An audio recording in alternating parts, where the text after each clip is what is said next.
Fowler? Your name, Lambers. your name just went away. Lambers. Lambers, okay. Also here. Lambers is here. 2, 3, 5 of us.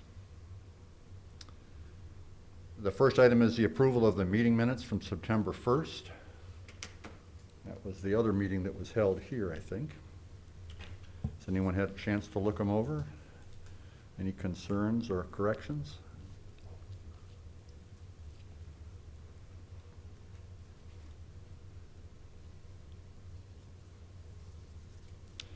If not, we'll entertain a motion to approve the minutes. Motion to approve. Motion by Rolinski, second by Fowler. Roll call, Phil, or does it matter? You know, I think just voice vote would be fine. Those in favor signify by saying aye. Aye. Opposed? Chair votes aye. Okay, John, could I interrupt you here? Please. Before we get to public comment, just want to talk a little bit about tonight's agenda. Sure. We've got a long agenda, Mhm. lots of items. I'm beginning to think maybe it's too many items. And Mhm. I'm thinking that in part because today we got a request from someone who, on 12th Street, who received a notice to proceed for a demolition and a certificate of appropriateness for a new garage. They received the approvals in 2017. The call I got today was they're ready to start Thursday. Is there anything else they need to do? And we haven't heard from them specifically on this project. Since then, their approvals have expired. So the owner quickly turned around and submitted an application for the demolition piece again. So the question I'm putting to you, we have a long agenda. Mhm. The question I'm putting to you is it possible maybe to move that and perhaps the Udo discussion, and if anything else gets tabled, maybe throw that on a special meeting agenda, if it's possible to get a special meeting together. Mhm. From the applicant's perspective on that garage, he'd like to see it this week if it's at all possible. Mhm. John, I think I sent you some possible dates for that, dates and times, but it really is a question for the commission. As far as his application, we can just say, you came in late, it's due, 10 days before there's a submission deadline 10 days before the meeting, you didn't meet that. We're just throwing it on now. The board hasn't had a chance to take a look at it in any specificity. We are prepared to share with you the demolition application as it was previously submitted. But the choices are squeeze it on the end of tonight's agenda, try to do a special meeting, the sooner the better for the applicant, or delay it until the November meeting. His urgency is that he's already scheduled a dumpster and a Sure. crew to do the demolition work later this week. But Is it possible, Phil, that we would approve the demolition and put the new garage on a separate item, or? his application that I got late this afternoon was just for the demolition, so I think we can wait on the garage itself. Yeah.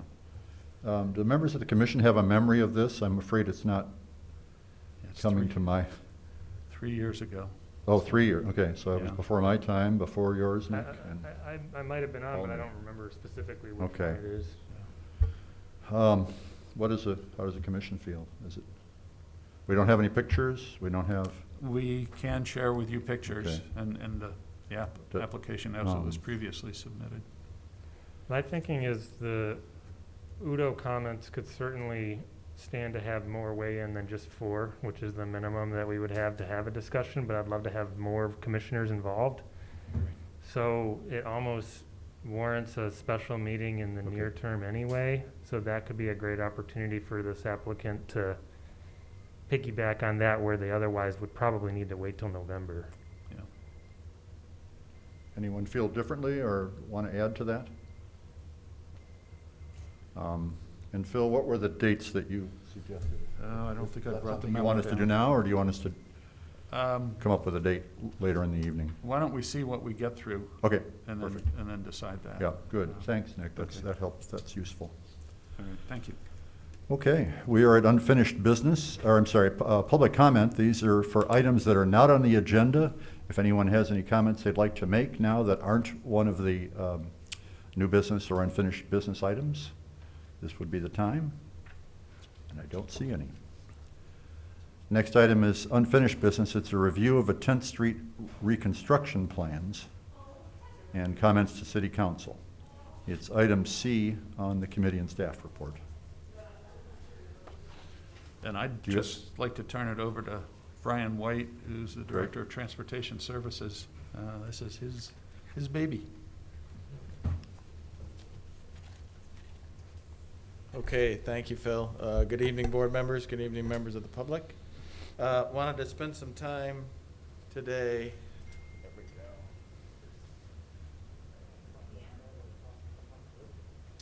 go. To talk about a project that we have planned for next year, excuse me, involving road construction on 10th Street, a portion of which does go through the historic district. The city has received some grant funding in order to do that project.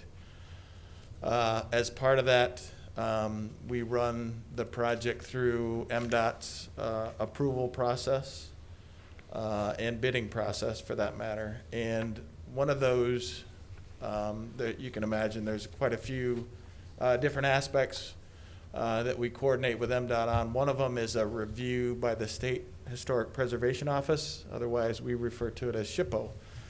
And so that process has started, and then I believe SHPO reached out to the local folks here, Phil in particular, just wanted to get input on the project. So that's kind of the gist, if you will, behind why we're bringing this specific project to the commission. And I will say, I've got several slides here. I'd like to go through them fairly quickly. And then at the end, I've got a slide dedicated to the tree impacts. And I think that's where we can spend a fair amount of time, should you choose, just talking about those impacts in particular. So with that, again, I'll click through these slides fairly quickly. And then we'll spend some time maybe at the end talking about the trees. Again, just a quick agenda, timeline of the project. We'll talk about project limits, the design elements, some background information, supporting documents, some cross-sections that are being considered, and then recommended cross-sections, and then how those cross-sections impact the trees there on 10th Street. So timeline, again, as I mentioned, MDOT is involved with this project because of the funding. And we're basically sitting here in the, let's see,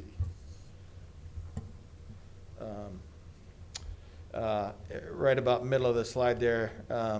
We're basically going to be taking this for council approval tomorrow. But then you can see there's a fair amount of time involved just to get it through the MDOT review and bidding process. Again, with the idea that we would construct in May after Hope College is released and Tulip Time festivities are complete. Limits of the project, we do basically the whole of 10th Street from Van Raalte to Lincoln. There is a couple of stubs there at College and Columbia.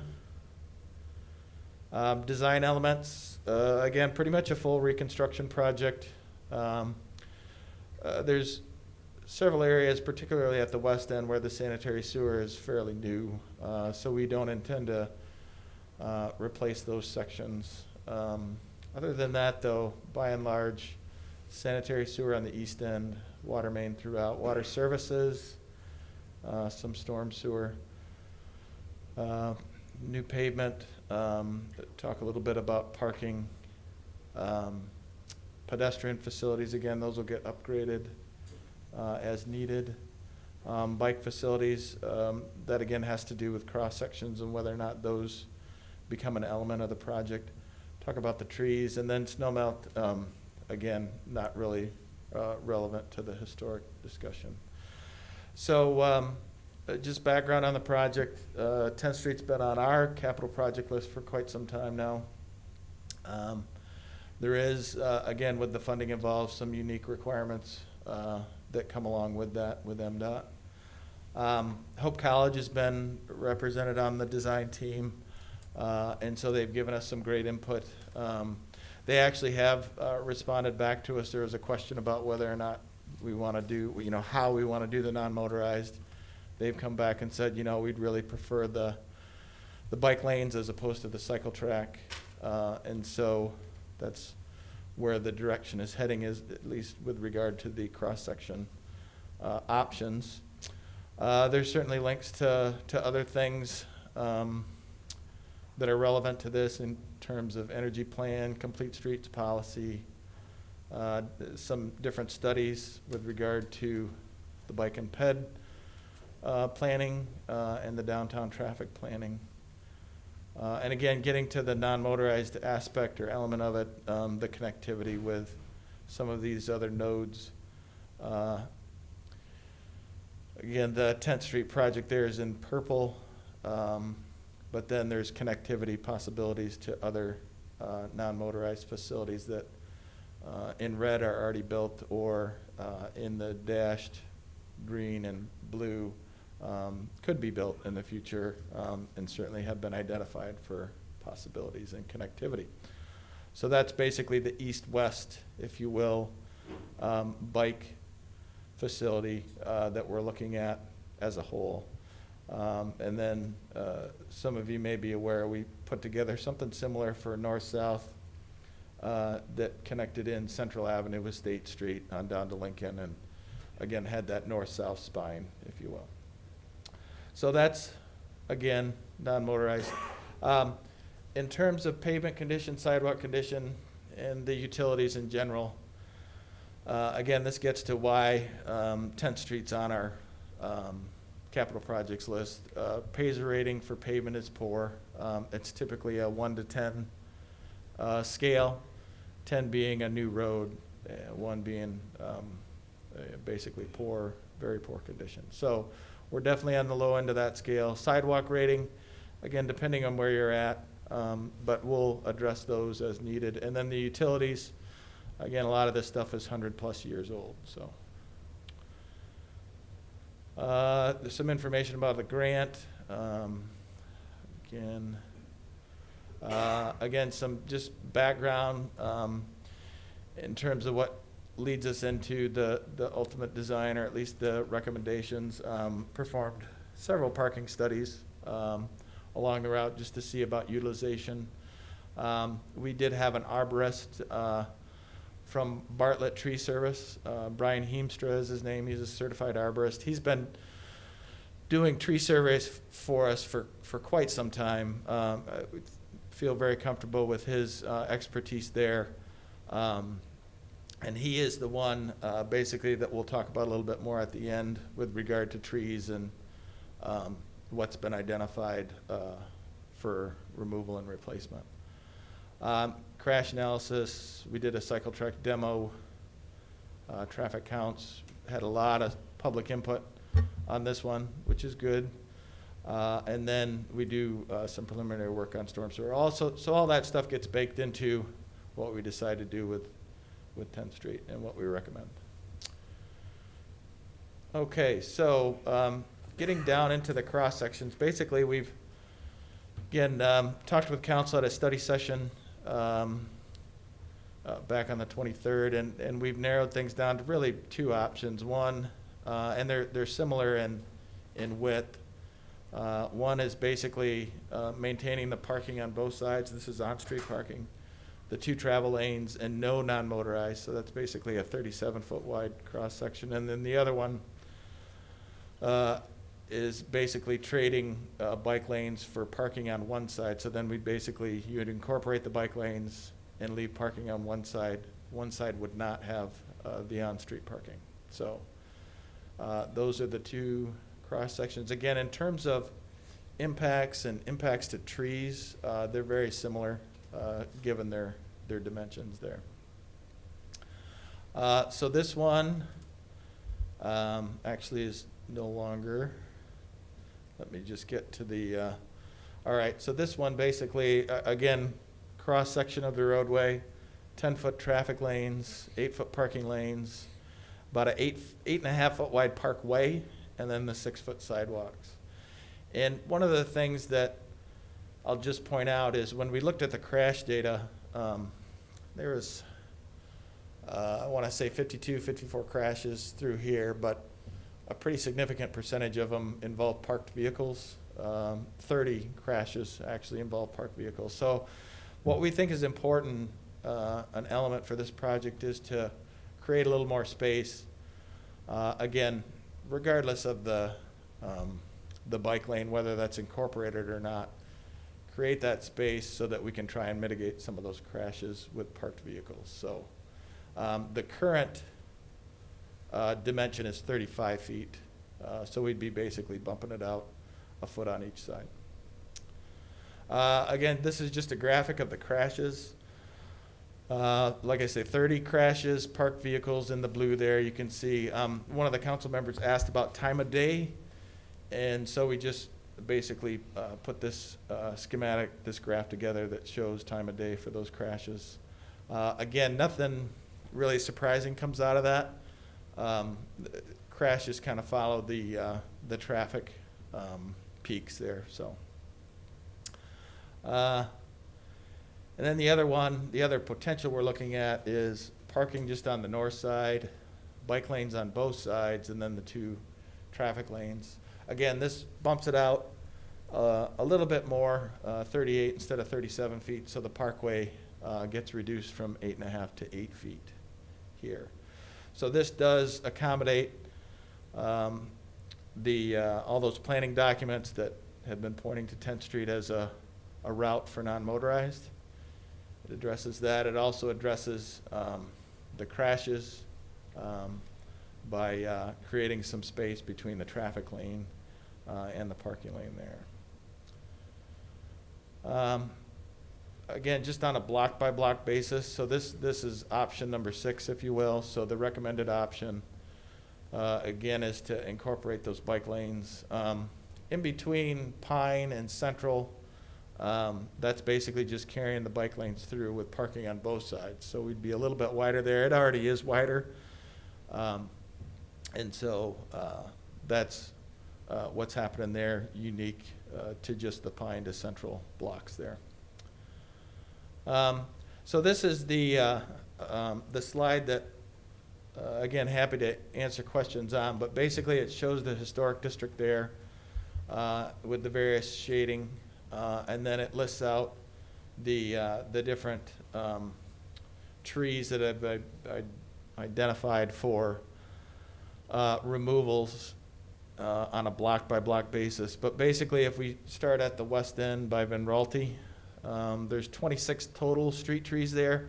And again, I apologize if this isn't coming through on the screens there. But basically on that first block there at the west end, we've got 26 street trees.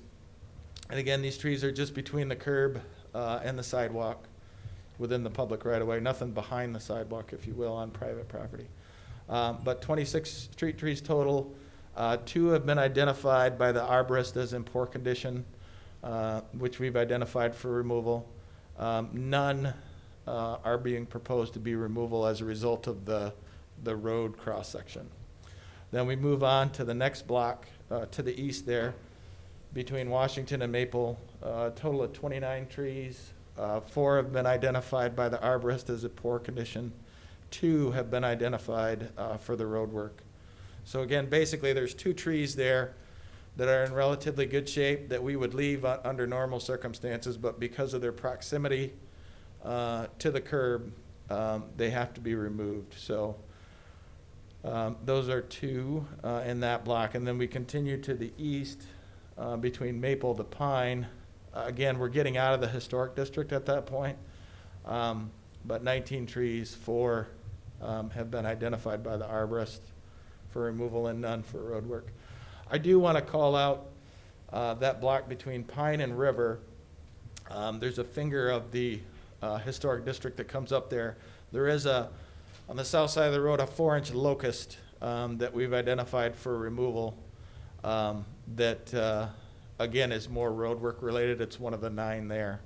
But it's a 4-inch locust, certainly not like a marquee tree in that block per se. There are 2 trees, again, for those of you familiar with that block, there's 2 trees at the west end near Pine Avenue where we're going to trade some parking spaces in order to save those trees. They're pretty nice trees.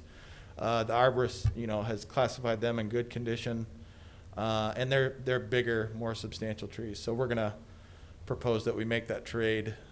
It involves a couple of spaces, but we think it's the right thing to do. So again, that's technically not in the historic district, but it's certainly in the same area there. So with that, I guess I'll put it out there maybe for questions or comments. I can tell you that just from a road construction perspective and attributes of the road, not so sure that, again, with the current road width being 35 feet, the proposed road width being either 37 or 38, depending on which option we go with, not a whole lot of difference in terms of, attributes or what that looks like, so to speak, to the user. Obviously, the parking's a big thing. Again, I don't know if that necessarily is relevant to the historic district. Obviously, the trees probably more so. But again, just to kind of give you a contrast with what's there now and the 2 options that we're proposing to be looked at. So again, just to reiterate what Brian said in terms of why this is before you, there is an opportunity to comment because it's using federal funds, and the 106 review process sets up an opportunity for the local historic district commissions to comment on that. It really is a focus on historic character and historic aspects of the district. So we're really looking for whatever comments you might want to pass on to the planning commission and city council, or I guess just the city council as they're making this decision. And we'll get those comments to council for tomorrow night. Do the commissioners have any comments or questions?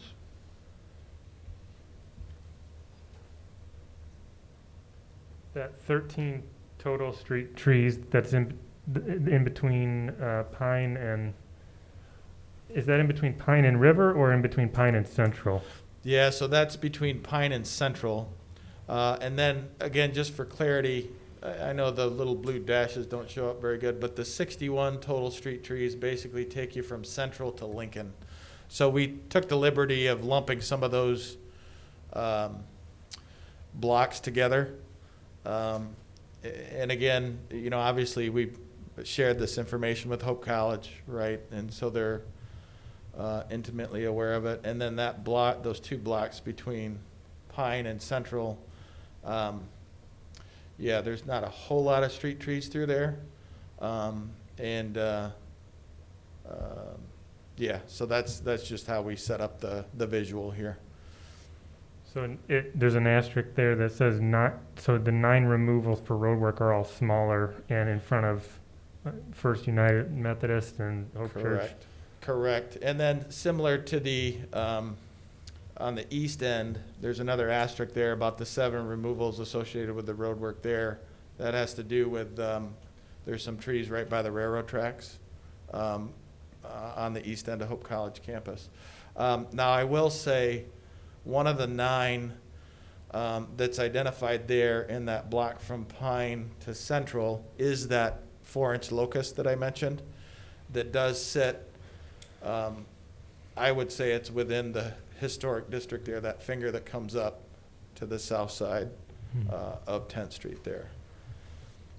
So is there a replacement strategy for these smaller trees where you You replace bet. it with comparable size? Yeah, so thank you for that question. So we do, and for those of you who may be familiar with our road construction over the last several years, we do take the opportunity to replant, and we typically are putting in more than we take out when we do that.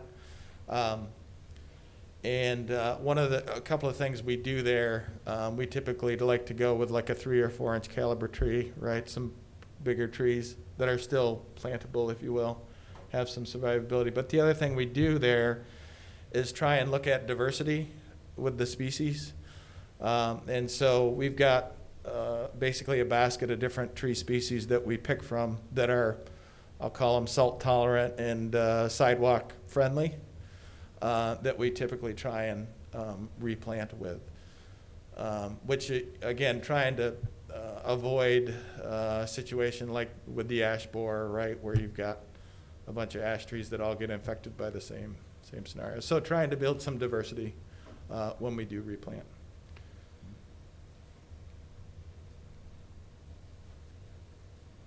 The increase in the road from 35 to 38, that buys a little bit more space for traffic to not collide with parallel parked cars. But does Yeah. that, do you feel like that might increase average speeds? Yeah, so let me just address that in a couple of different ways. So the 38 feet is with the bike lanes and the parking on one side. The 37 feet is with no bike improvements, but parking on both sides. And so there's a little distinction there, but again, I think it basically boils down to one additional tree to do that.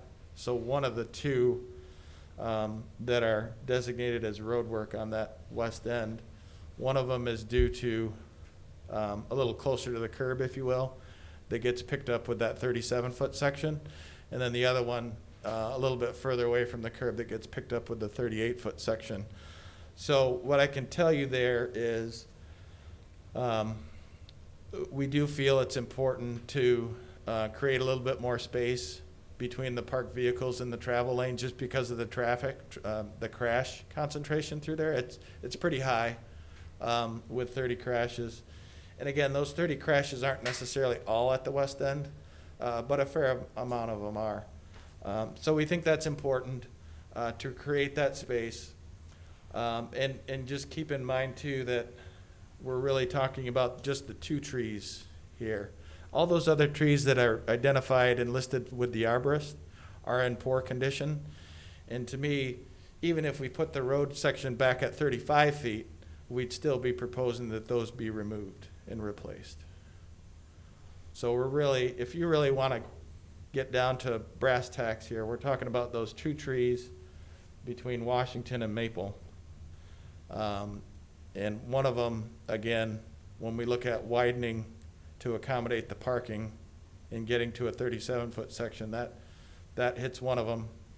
And then when we talk about, okay, let's go, if we can go a foot further than the bike lanes and the parking on one side, but that does affect one additional tree. So. Nick, to maybe directly address your question about speed. Oh, yeah, speed. I just, my own thought is if the bike lanes are heavily used, then I think there's an improvement in speed. If they end up not being used at all, then it's a wider road for cars to probably pick Go up some faster. speed. Yep, and let me comment, so thanks for picking up the speed element. I'm sorry I didn't wrap that question up, the answer up. But with regard to speed, I can tell you that there has been speed surveys done here, and it's very close to 25 miles an hour where it should be. And the other thing is that at each block you've got traffic control. So I don't know if speed's necessarily a big issue through here. Now again, that depends on who you talk to, but our data that we have, and it's fairly new data, show that the speed is where it should be. And it kind of makes sense based on the fact that each one of these blocks has a dedicated stop. So. Is a stretch with a bunch of dedicated stops the best, most conducive stretch of road for bike lanes? Or are there better cross streets that have less 4 ways and 2 ways? Yeah, and so warming me up for tomorrow's conversation, so this is good. One of the unique things, and let me see if I get back to it. For us, the big thing is connectivity. We did that with the north-south route.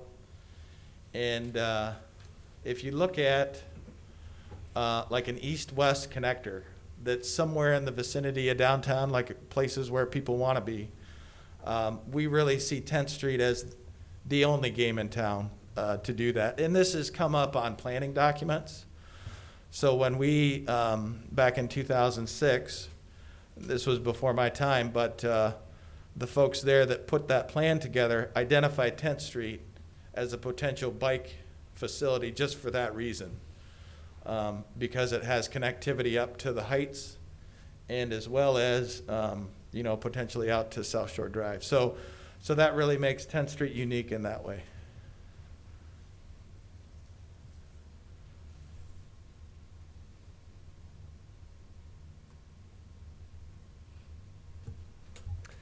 First, I want to say thanks for all your work on this, Brian. I've been kind of following the project, and I know it's been a lot of discussion and a lot of back and forth.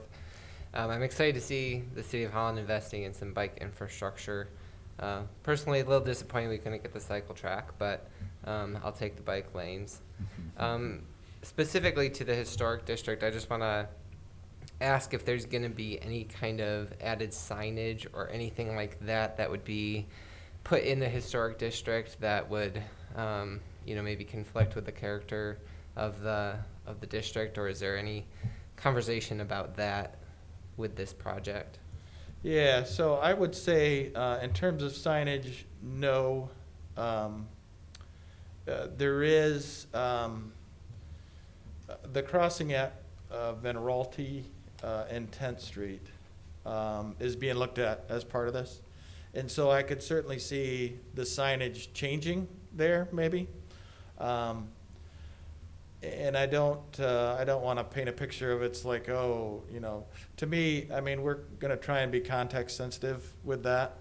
And then, beyond that, really, I don't see a whole lot with regard to signage. Obviously, with the parking being eliminated on the one side, there'll probably be some signage, right, just to make that enforceable, so that we don't have vehicles parking, again, should we go this route, parking in the bike lane. A really good example is Central Avenue. So we did this, Central Avenue, I believe, was 13 when we did that. And we're basically proposing a very similar situation down on 10th Street. And I can tell you, too, I just drove it today. There's bikers on it today. And there's trees. The same kind of thing we did on Central Avenue, where we were able to save quite a few trees through there. And here, I would say even more so, just because the cross section's already 35 feet wide. So we're really not bumping it out that much more than it is already, which again makes 10th Street somewhat attractive. 11th Street, all those other streets are even narrower. But I do think Central's a good guide if you want to try and visualize, kind of how things will look. Thank you. Yeah.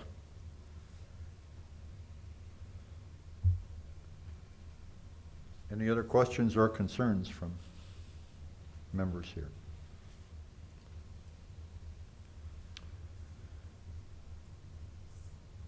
Do we need any action, Phil? If there's anything you want to share with city council, we just need to know what that is specifically. If you don't have concerns, that's okay too. Mhm. Well, I had the same reaction that you did. I was sorry to see the cycle track sort of go out of, but even when I sent my comments to you, I said, I say this as a cyclist and a car driver.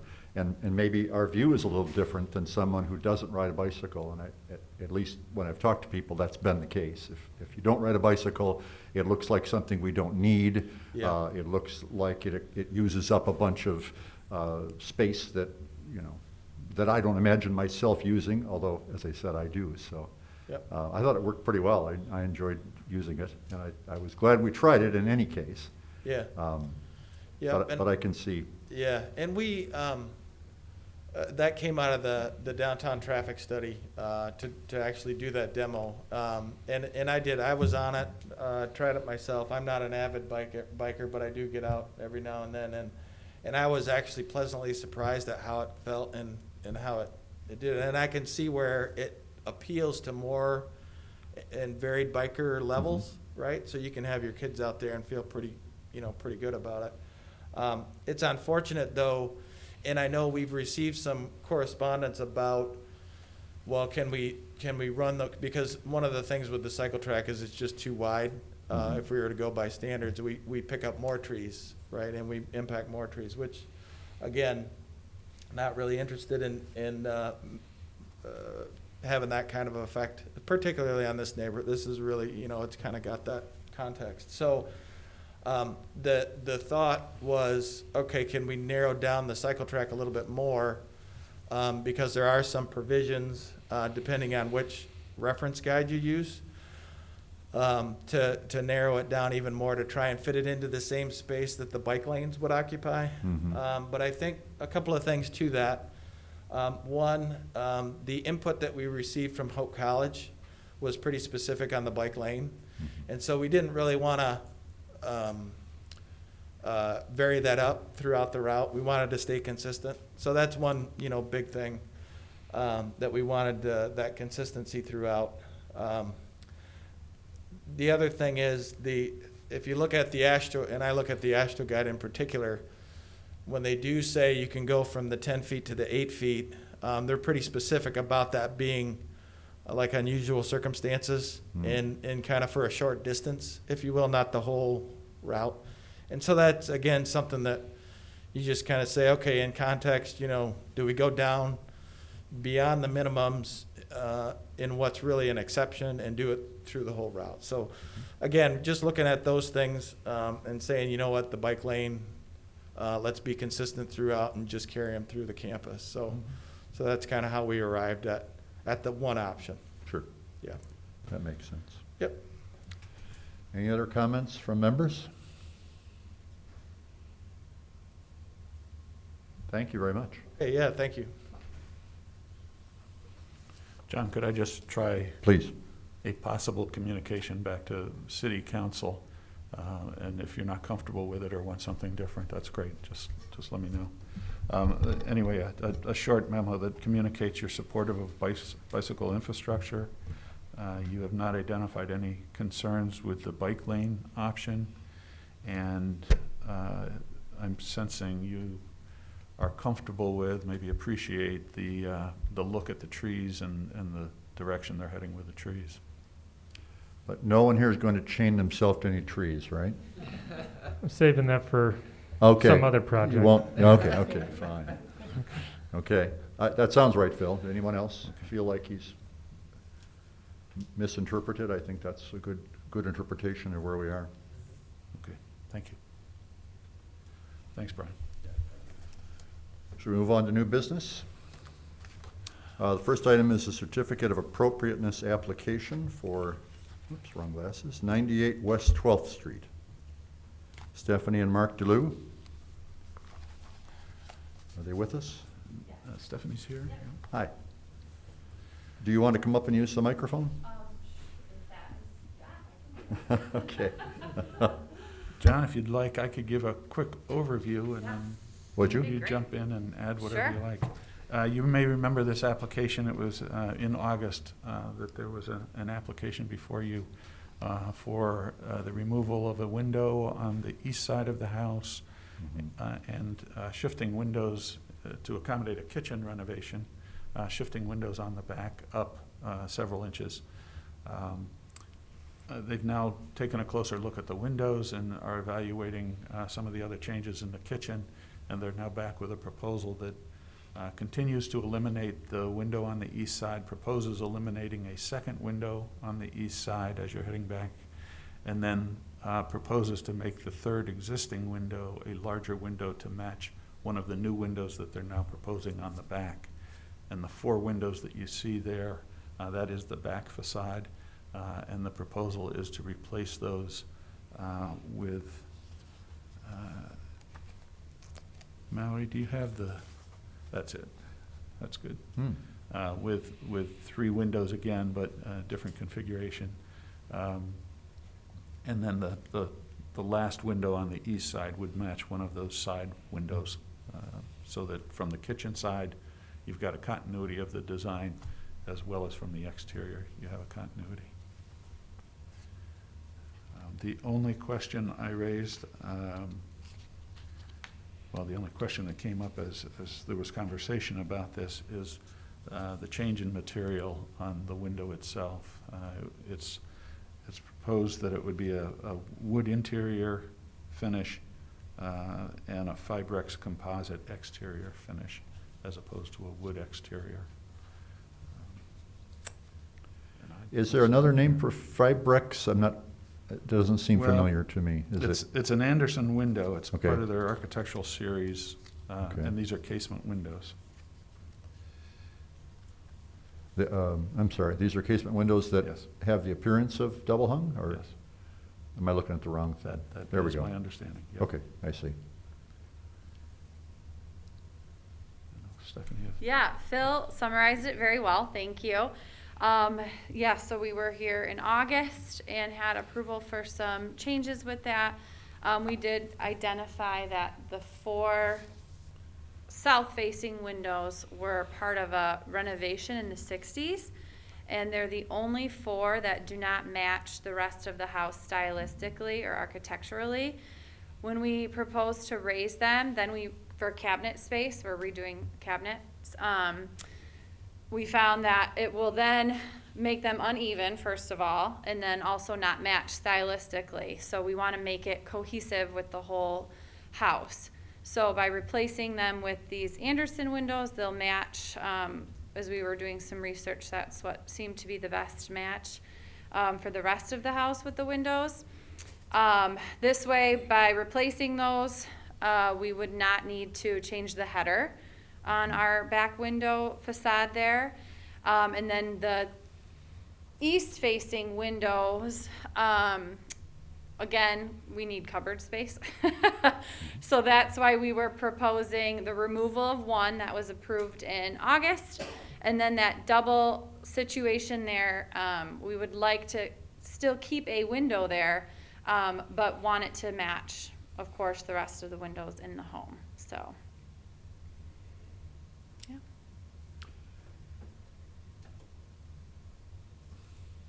Any questions from commissioners?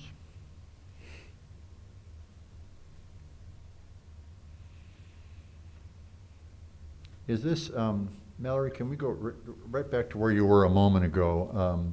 Here, perfect. This is the east side of the house? Or- Yes, yep. Okay. Okay, So it's, our driveway goes Okay, far back. so- It's right at the end of our driveway by the Right. grass line so, there. so we're looking at the back end of the east side Yeah, of the house? yep, Okay, mhm. fine. Sorry, I got turned around for a moment. Oh, no, for sure. So visibility from the street is possible, but not very direct. It's not- Correct. You're not looking right at it. Yep. And the other one is completely not visible from the street. Correct, yep. Okay.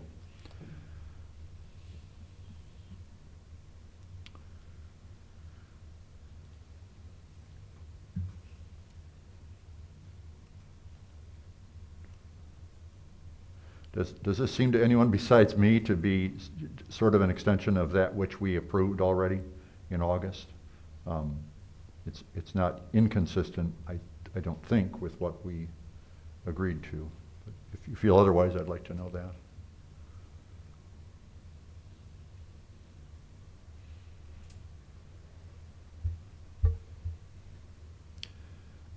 Sorry, I'm going to go back to a question I just asked Phil. Fibrex, what, are we talking about a wood product, a wood composite I product? think it's a composite. I Okay. don't think I don't believe it's wood. It's not vinyl, and it's not aluminum, I'm assuming. So- I did bring my father-in-law, who's Okay. my window expert, well. Hi. Can you help us a little? So that's why he's here. Great. Yeah, this Anderson Architectural Series window is a wood sash and frame window. Okay, It has a Fibrex material on the exterior, and that allows for very sharp edge detailing. Mhm. And what that is, actually, it's wood fiber with a fiberglass resin mixed with it. So it's a, And then that takes weather-resistant paint well, or surface. it can be painted, or does it have, is it a? yeah, it can be painted, yep, but it doesn't Or is have. or is it pre-finished? What, Either way. okay, Yep, you can paint it or not, you can keep Okay. it as is. okay. Is that clear to everybody? It's just not a term that I think we've had before Yeah. us before. We know we've taken some action against vinyl covered windows, but it doesn't sound like that's what Yeah. this is. This is a hybrid because, yeah, I just Googled it and Oh. read the same thing that you just said, and it sounds like it's like fiberglass, but instead of the fibers being glass, the fibers are wood. Right, So it's got some wood in it left, Yeah, but it's not okay. all wood. That resin is actually a plastic, and Sure. it's kind of a compromise. Compromise, and it would help with weatherproofing and, what that allows for that window, and what their whole point of that architectural series is to be architecturally authentic. Mhm. And it allows them to have a very sharp edging where you don't get that typically with a vinyl wrap or a lumen extrusion type products. Yeah, I think I think we've approved Fibrex in the past and, commend use of those higher end series of windows regardless of who the manufacturer is. I know that's not that's a upper end architectural series, right? Right, yeah. It's a non-typical type of Anderson window, yeah. thank you, that helps, I think. Yeah.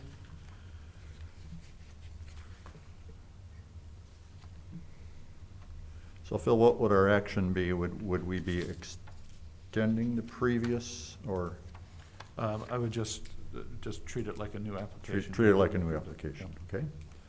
Well, I can't make a motion, so I'll rely on someone else.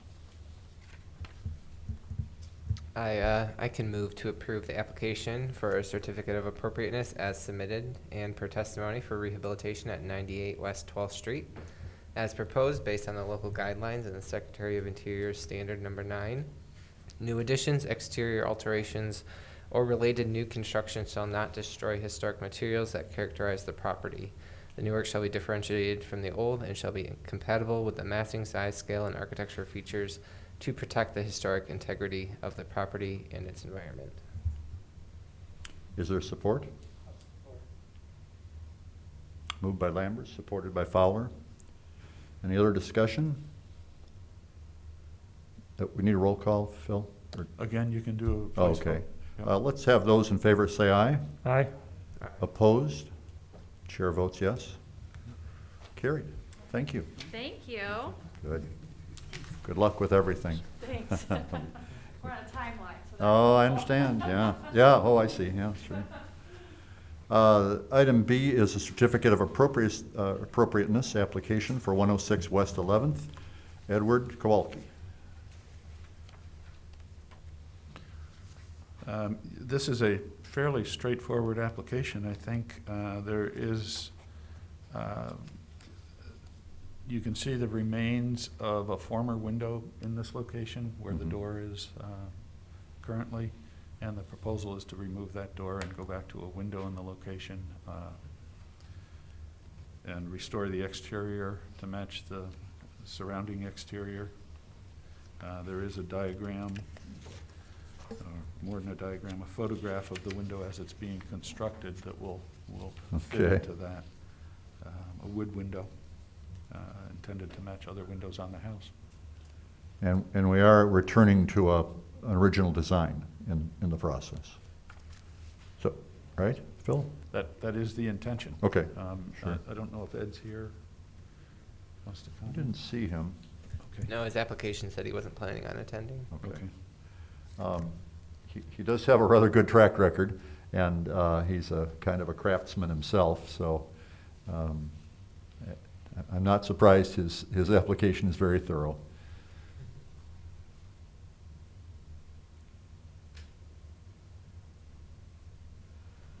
Is there anything you think we need to ask him, or ask Phil if he happens to know? I don't. I feel like it's pretty straightforward. Yeah, Yeah, I don't have any questions about this one.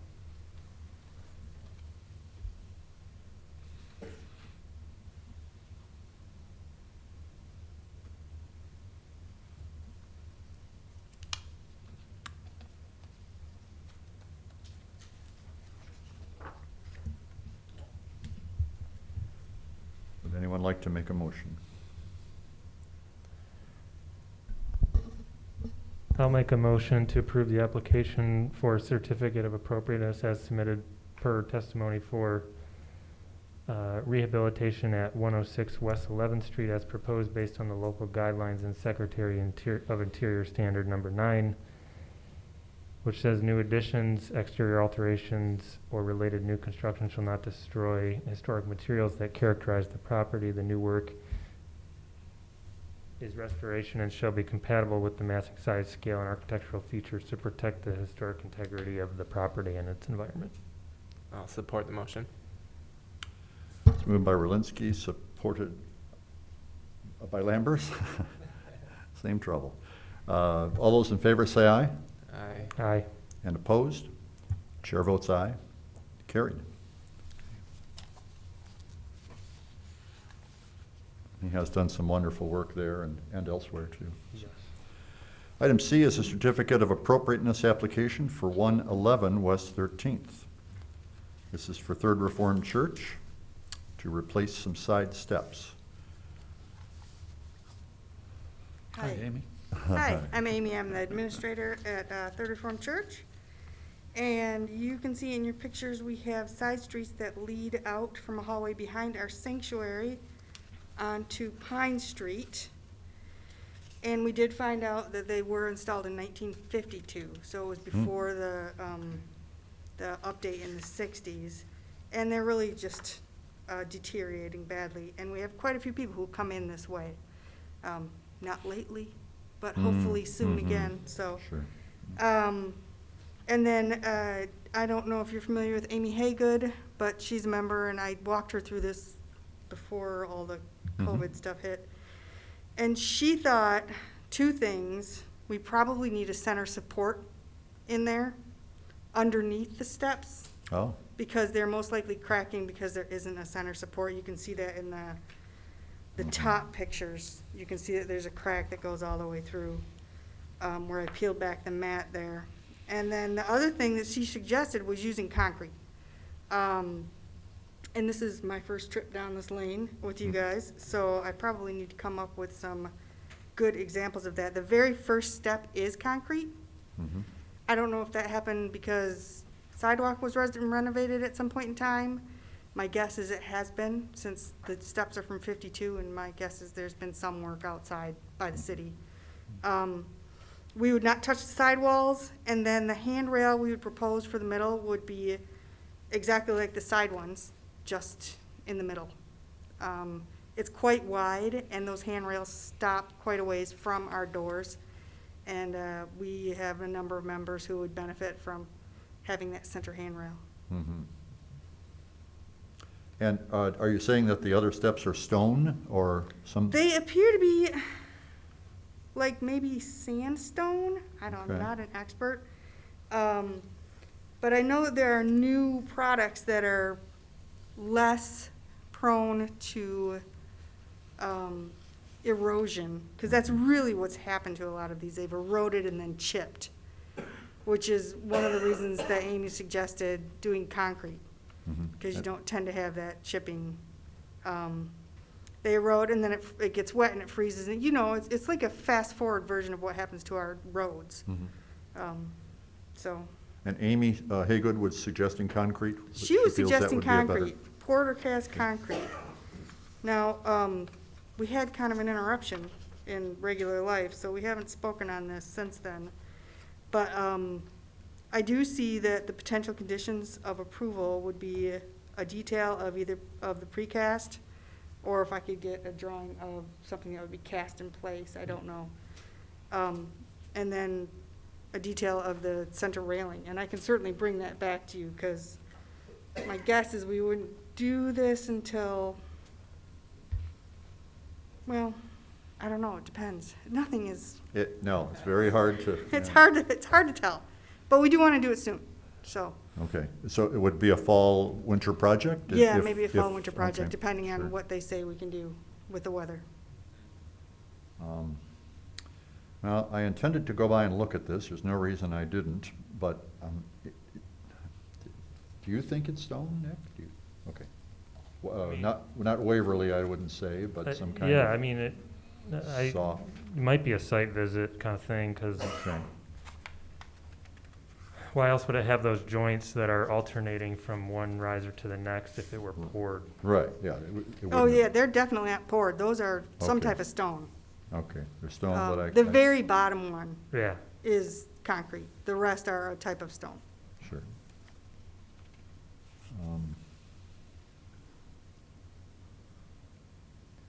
I'm suddenly wishing I knew more about this stone. I know there's a locally quarried stone that winds up spalling quite a bit like this, but I don't think that's what it is. I don't think it's the Waverly, at least yeah, in I color. mean, yeah, maybe, well, I mean, if it was installed in the 50s, they may have been processing that local stone, you know, in this way more than the Waverly we typically think of, which is like split face kind of look or something, but, yeah, it's definitely unique. Those alternating joints on the risers are nice, and, you know, so these were in 1952, and so 1952. so you're looking at a design life of 65 years or so, Mhm. 68, but you've reached your design life because one of them has been destroyed. Do we think concrete is going to have a comparable design life to that? That is a very good question. My assumption is it would indeed, otherwise Amy would not have suggested it, but,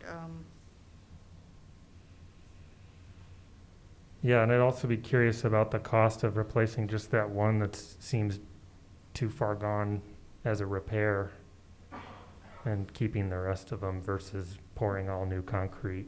well, we have, there's more, a couple steps up, and then there's more over on the right. That one's the worst.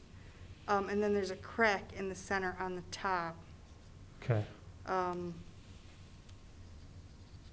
See, there's, right, so it's starting on the right as well, which is all the way across on that second one up. But then when you go up, there's repairs up on the third or fourth step up, and then there's repair. If you scroll back up a minute, back up, that one also is starting, which is like the second from the top. That one's starting to go as well. And those, unfortunately, because we don't have a center rail, that's where people walk, because they're Mhm. holding onto the railing, Holding to the rail, yeah. so. And that's the landing. So, Mhm. okay. Which also has been patched, but I have just a question for Amy. I did not think to look at the steps. I believe there are steps on the northeast corner entrance. And I just wonder what those are. Are they the same material or no, something those are, earlier? there are two, on the northeast, well, the north face of the church, we have two entrances that Mhm. are mirrors of each other. They're, Mhm. one's a little farther set in. Yep. And those, I believe, are poured concrete. Are they? Yeah, they're smooth. People like to sleep there at night, so they're smoother than the other ones.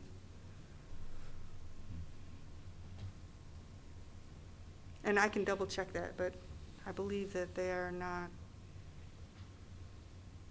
stone.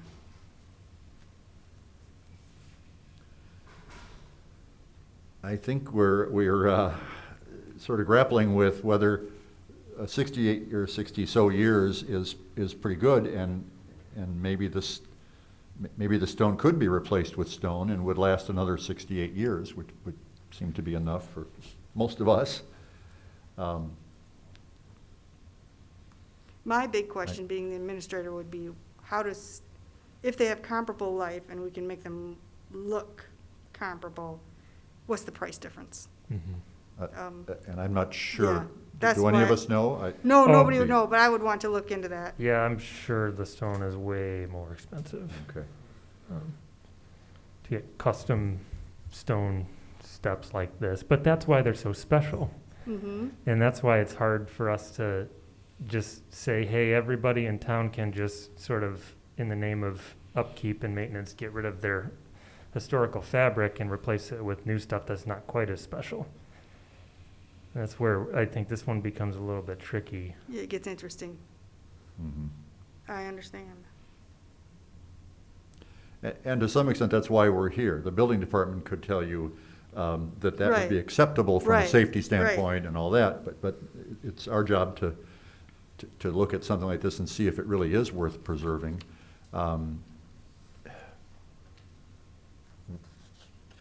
Would it be reasonable to ask you to take a look at replacing the stone Yeah, and tell us if that's a hardship or? is it reasonable for me to ask if you guys can point me in the right direction for people to Can talk to anyone? about this? To a person that can Yeah. do the stonework? Is- Yeah, okay. stoneworker is Yeah. familiar with I would the call- historic district and, I would call John Potts at Potts Masonry. Oh, Tell yes. him your situation, and he's probably not gonna have stone, but he's got stone, people maybe in Grand Rapids that would be contacts for Okay. that. that would be very helpful. And he would be a person that could look at this and say it is or isn't Waverly stone, or it's some other stone that Yeah. is available or isn't. Okay, And at that point, I think we'd be able to make a better decision, okay, and one that would work well for you. right. If for some reason you can't get a hold of him, or Mhm. give me a call and we can give you Okay. some other names. Okay, wonderful. Okay, Do you need, well, I guess you don't need the center rail until this is resolved. yeah, I Okay. need to find out, and then do you actually need to see, I mean, the center rail is really a steel, Is it just a round? it's just round. It's round. It's not, there's Anybody nothing feel special differently? about it. Is that what's here on the right? Yeah, Okay. and then, eventually we'll have to yell at skateboarders, hopefully not, but, Oh, yeah. um, Huh, is that an issue there, or no, hasn't hasn't been? been. Okay. Well, I think right there it'd be hard, but, Oh, yeah, good yeah, point. those are just round, and my guess is they were added on. They don't look, Sure. And did you say they don't go to the door, or they go up to the top that- of that, but that is still several feet away from where you go to get in the door, and I would love to be able to get it, at least if you're in the middle, you only then have maybe 1 or 2 feet, and you can open up the door. okay. Right so now, you gotta wouldn't- come way over from the side. Sure.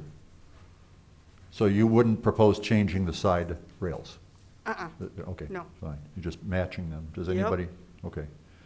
Does anybody feel that's an issue that we should weigh in on? I do think it would be good to have, ultimately, there'll be a shop drawing or Okay. an image of what looks like. It'd be good to run it by us. Sure. There are codes related to handrails and extensions, and Sure. it could go a number of different directions, but just trying to keep the flavor of what's there Mhm. would be what I would be looking at if Okay. it were approved. Great. Okay. I'm sensing that we don't need action now. Okay, thank you. Thank Thanks you. very much. Yep, thank you very much. So you do need to table it then. Oh, okay. Do I submit a reapplication or just bring more stuff? Send you more stuff? Yeah, if the commission tables it, it'll come up to the next meeting. Okay, If the information comes in quickly, we're talking about possibly scheduling a special meeting. If we do that and you've gotten information back to be in time for that, we could get you on that agenda too. okay, I'll Keep email it you as moving. soon as I So- find out, so. Great. Thank you very much. Is there a move to table this? I'll move to table the review of the application for certificate of appropriateness for 111 West 13th Street for 1 month or until a special meeting if one occurs before our next scheduled meeting, to provide, so that we can get more information on the comparison between a stone versus a concrete approach. As well as, I would say, looking at repair versus full replacement, and shop drawing for the railing. Is there support for tabling this? Moved and supported. Those in favor of tabling the motion, or tabling the certificate of appropriateness, please say aye. Aye. Opposed? Chair votes aye. Motion carried. Item D is a certificate of appropriateness application for 222 West 12th Street. David and Christian Hennings. Good evening. Hello. I had an old overhang off the west side of my house that I got permission from Karen Padnos to rebuild a number of years ago. Okay. I rebuilt it. It was a horrible design. I would not say that either the old one nor the one that I built was necessarily anything that was historically significant. We lived last winter without a roof over that west entry. It's very kind of treacherous because you have the upper roof and icicles that hang off of it. There is no overhang. I took the overhang off because it was rotting my windowsill. So when I removed it a year ago, I had to rebuild my sill on the south side of the entry, and you can see it there, the old one in the picture. What I would like to do there, and it's really a rather difficult spot to try to put a roof overhang on there. I think that's why the original design was done the way it was, is I'd like to make it a lot smaller, put 2 corbels, one on each side with a cedar beam and cedar rafters that would be open. You'd have open rafters up underneath, tongue and groove roof with, I don't know, we thought about metal on that. A lot of folks have metal roofs. It'd be a very small roof, either that or just reshingle, what's the way it was before. I kind of figured it out that I could do it with like a 312 pitch on it, enough to shed. There is aluminum wrap on some of that porch. We inherited that when we bought the house 24 years ago, just like the vinyl that's on it. I took great pleasure in power washing it for a couple days this summer and not having to paint it. I think everybody would love to see the vinyl siding go off the house, but that's not an intention of mine at this point. But we do need to have some kind of roof structure over that. I did submit a drawing to you, Phil, that had. Yeah. detail. Mallory, did you get? They can put that up. It's pretty small, but it shows basically 2 corbels. I figure the corbels are gonna be 28 inches by 28. And then the beam will sit on top of that, and the rafters will just come down. There's a perfect spot underneath that flare that comes out right here, where the old rafters died into the wall there. So basically, put a new ledger board on there. Like I said, it would all be made out of cedar. It'd be obviously aluminum drip edge on where the roof is. That's typical on any house. You're never going to get away from that. So really pretty simple, basic. My wife wants something very simple and basic as well. It really can't, it can't be made out of something that's any heavier than cedar. That's the advantage of cedar, is that it's a lighter weight. Lighter weight. Yeah, and Okay. it paints up very well. Dave, I'm going to hold for a second, because I kind of did this wrong myself. We usually ask Phil if he has comments to make, and that saves you a bit of time, too. So can we just pause for a minute and ask Phil to? Yeah, this sketch was submitted after I wrote the report. Okay. So there is a diagram that's on the screen right now of what's proposed. I'm sorry, I missed what you said about the finished surface on top. Are you? Well, if you would approve metal on there, I would look into it. If it doesn't break my pocketbook, I have a good friend who's a roofer, and I think I could probably, convince him to assist me in putting that on. If it were just shingles, could be perfectly capable of shingling it myself. Would shingles typically match the shingles on the roof? Is that? Oh, yeah, okay. I have weathered wood. Is that well a, as okay, shingles. it's Yeah, it's it's an on available on my shingle? roof and on Okay. my garage. Mhm. So, yeah, I mean, I would just use dimensional weathered wood shingles on that again, more than likely. But if you would be willing to approve the metal, then I would use, it'd probably be, I doubt I would do copper. Probably just, typical metal standing seam, make it look sharp. It would kind of offset it a little bit, wouldn't, not that I want to necessarily draw attention to it, but the old ones were just horrific, and I at this point, I regret rebuilding it the way I did years Sure. ago, but Okay. it just seemed like the way to go.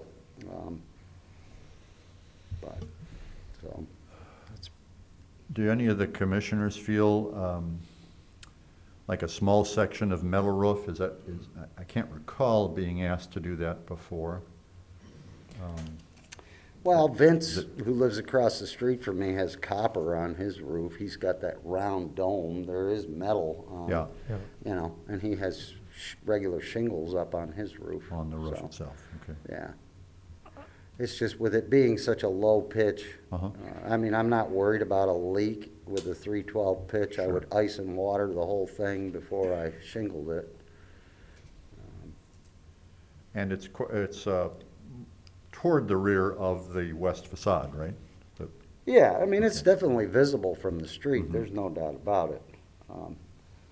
It's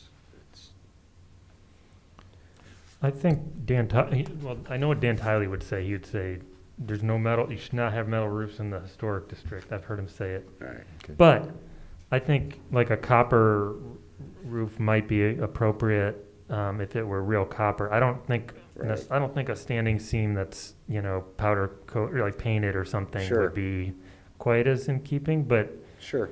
if you're interested in maybe having that option, it is such a small area of roof that Right. cost won't be very much. That's The cost true. comparison from shingle to copper Right. wouldn't be huge. Okay. Yeah, I mean, I would be perfectly fine with shingles too. I Yeah, really and would. shingles would look great because it would match and be really appropriate too. Yep. I was wondering about you've got 2x6 cedar for the corbels. Could you make that wider so that it weren't so thin? No, that's the issue. There is a jog, if you can pull up, I don't know if you can go back to my house, and it's really hard to see there, but on the north side, on the south side, I have about 6 inches where I could make a broader, like a 4x4. Yes. But then on the other side, there's a jog that if I put there's really no way to attach a 4x4 there because the old porch window is right there. So I really have to, my best way to attach that corbel on the north side would be to run structural screws through into the framing of the house. That's really the only way I can get that to work.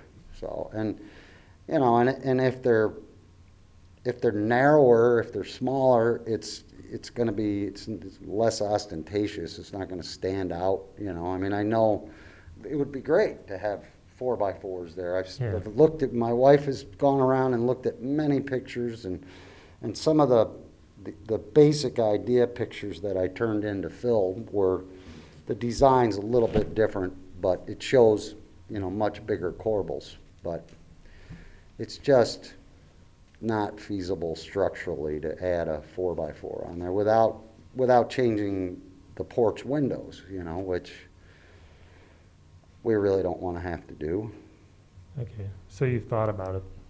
You've thought about it and Oh, concluded. gosh, yeah. I mean, I'm a licensed builder, so I've looked at it many times, but my wife has been hounding me. She's like, we gotta get this done before the snow flies again. So, and you can see how gaudy and big that old thing was that we had on there. I mean, it was just horrible. my buddies used to say, you know, that I had a nice carport off the side of my house. It was, it just wasn't designed well. The original one, nor the one that when I rebuilt it. But it's really a awkward, difficult spot to try to add a roof back onto. I'll just add an observation. If you look at this color photograph, you've got it up there. Just an observation on the second floor, kind of facing you, coming out towards you, there is a bracket or corbel in that location. It's got more rounded ends. It's a different design, specific design than this.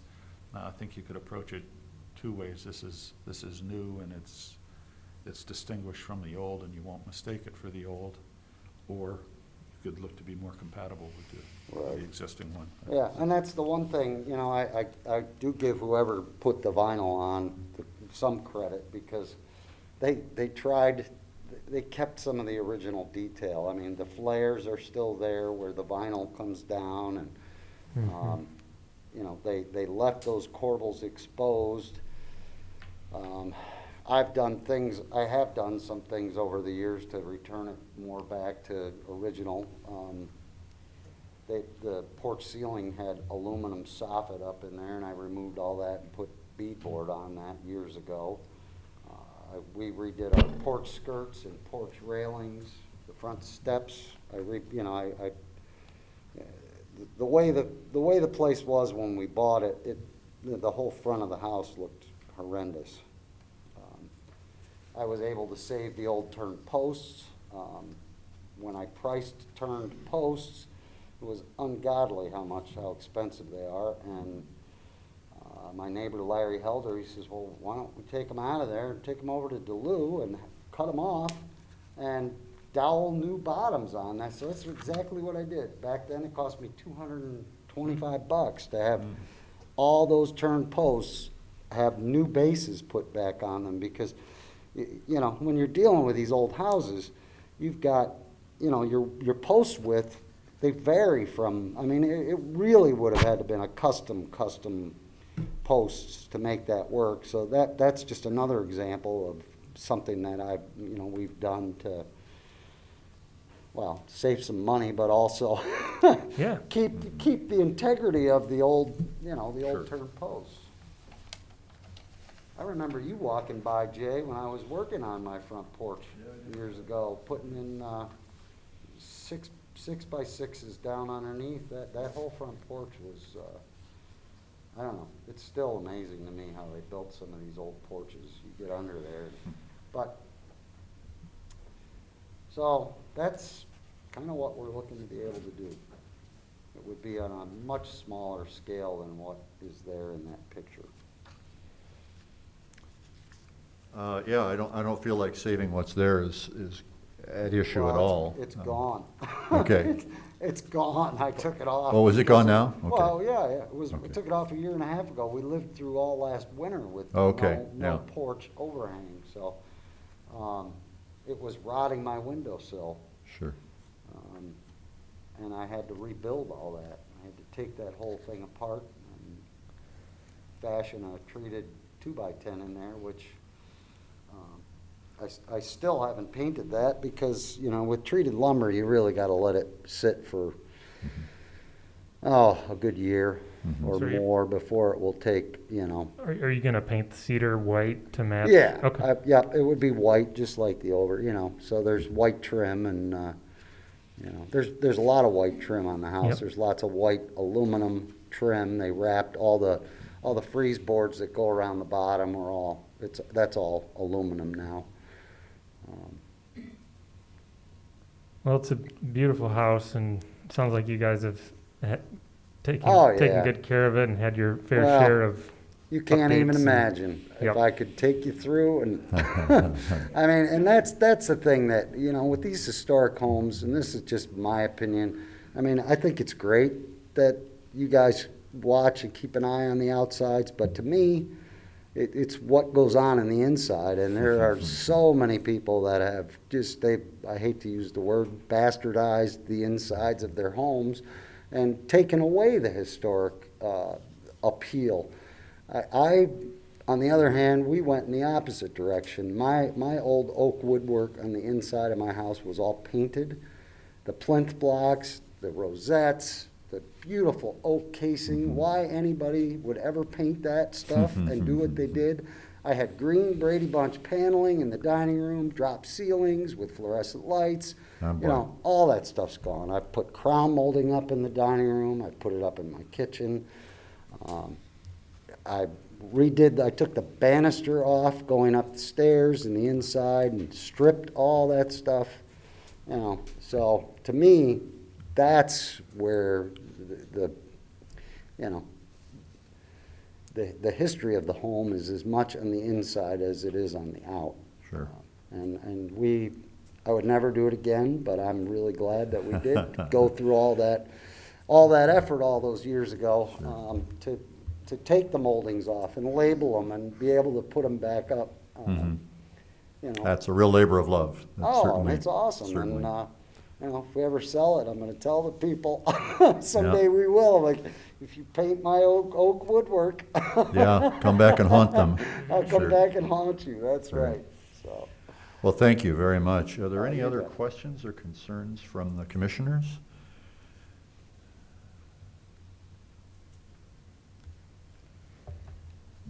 I think I'm ready to And- make a motion. Okay, and sorry, Phil, we did kind of do it backward. Did you have anything that we didn't get to that? No. Okay, sorry. I meant to ask you We're good. first, but that's Yep. fine. Go ahead, Nick. See Mallory scrolling here to help Mhm. us out, which is handy. He's a good scroller. So I move to approve the application for a certificate of appropriateness as submitted and per testimony for rehabilitation at 222 West 12th Street as proposed based on the local guidelines in the Secretary of Interior Standard Number 9, which says new additions, exterior alterations, or related new construction shall not destroy historic materials that characterize the property. The new work is restoration and shall be compatible with the massing size, scale, and architectural features to protect the historic integrity of the property and its environment. And then potential conditions, in my motion, I would say that, this would allow for either copper or shingle to match the existing house. Fair enough. Is there support? Supported by Fowler. Any more discussion? Nick, to be clear, we're approving either shingles to match the roof Yeah. or copper, but presumably not pre-finished or Yeah, no, just the copper, Sure, genuine copper that isn't finished, Yeah. or I'm sorry, isn't painted. right, Yeah. no, isn't I got it, painted, right. yeah, Not- you know. Not and if- pre-baked if you finish look or at- something. If you Okay. look at the picture, I've got that turret on the front of my house, and Uh-huh. there's a double ball finial up there, Mhm. which, when I did the roof, that thing was shot, and, it, just for the committee's, knowledge there, I can't remember the company's name, but they were out somewhere in New England. I was amazed at how reasonable that, I had them make a brand-new double ball finial for me. And of course now, being it's 20 years later that the roof was done, it's all patinaed, but I went through the effort to match exactly what the old Sure. one was and had it rebuilt, and it really wasn't outrageous. And like Great. you said, Nick, if I use copper, it probably won't break my wallet, melt down a bunch of pennies, I guess, but, but I'll look at talking about that with my buddy Ken, he's a darn good roofer, and if the copper is something my wife wanted to go with, then, Yeah. we would, if I have your blessing on that, we would. Yes, yeah, It's either that or, the weathered wood shingles. great. Okay. Very good. It's been moved and supported. Any other discussion? Those in favor signify by saying aye. Aye. Opposed? Motion carried. Thank you. Thanks, Dave. Thank you. Okay. Very good. Item E is a certificate of appropriateness application for 374 Washington Boulevard. David Bratche? And I think No, we sir, have- I'm Bruce Rapp. I'm a representative of Clearwater. Okay. Clearwater Capital, okay.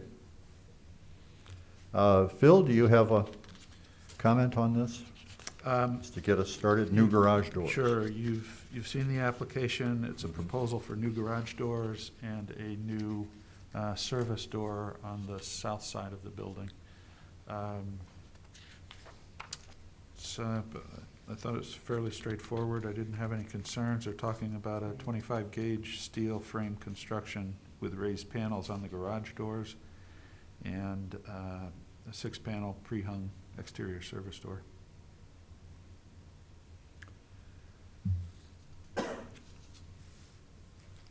So far as I know, only Pierre likes to still slide those doors open that were in that design, but, If I could actually. Yeah, add- please. add- If I could add one note.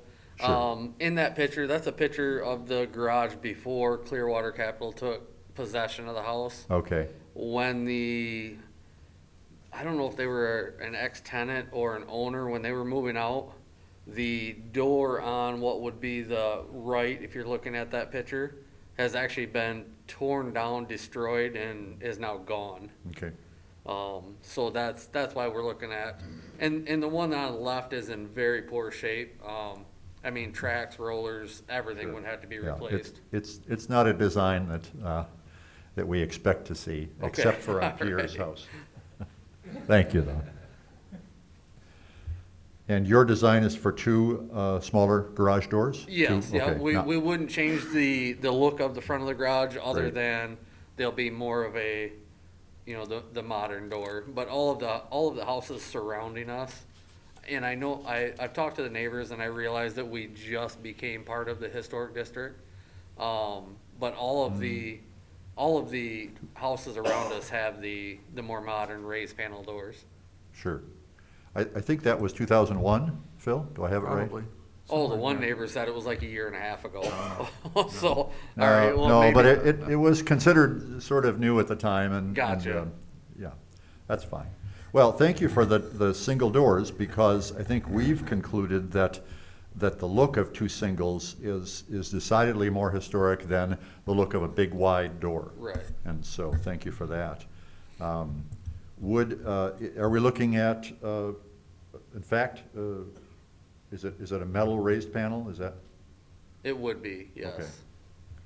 And I And- think, so I think David, did he submit a couple pictures of Home Depot? We looked at products that were available to us, Sure. and, but it's just it's a normal, raised panel garage door. Have you looked at any kind of carriage style garage door with windows to kind of replicate the original doors that were there? We have, and I don't know how well they would work. We have very low clearance on the ceiling of that, so anything that has a protruding handle that would be going up, I don't know how well it would work. We could put, in the top of this door, we could put a window panel at the very top, of a raised panel. And then that would add to the historical look. So the carriage style door doesn't necessarily need the hardware on it with the Okay. handles and things like that. It's just the panel style instead of a raised panel. It's more of a recessed panel Gotcha. look. More- That's a little bit more historically accurate. I thought what you were talking about is, the ones they actually have a faux hinge on each, Right. on each side, and then handles Yeah. in the middle that. I think we haven't talked about those very much. Yeah, I- we've steered clear of some of that it- faux hardware. in the Something past. that is clearly faux, it seems, counterproductive. Right. I went through the same process, and I have two smaller doors on my garage. And the windows didn't add anything, I don't think, in cost, and they had lots of options for how many muntins there are and, Right. all that. And Yep. the two things I didn't really think of at the beginning, but it really helps, it makes the garage a lot more usable with some light, natural light coming in. Correct. And they're up high enough, there's not a question of somebody peeking in or something like that. Right. This is toward the back of the property anyway? It is, Okay. yep. Well, at least unofficially, if we could could encourage some windows, we'd sure do that. We're fully willing Okay. to add windows. Great. I mean, because we are completely ready to, we want to stay within the standards of the neighborhood. Sure. We just want a operational door. That makes sense. And then in terms of the person door, is that 30 by 80 inch standard? It is, and what the reason for that is, the garage doesn't have any power in it. Okay, So in order to be able to lock the garage doors, sure, we need access to the garage to be able to open and close the doors. sure. Because there won't be any openers on the overhead doors. I see. And we can put it on the, would be the south side of the garage, which is not visible from any street. Sure.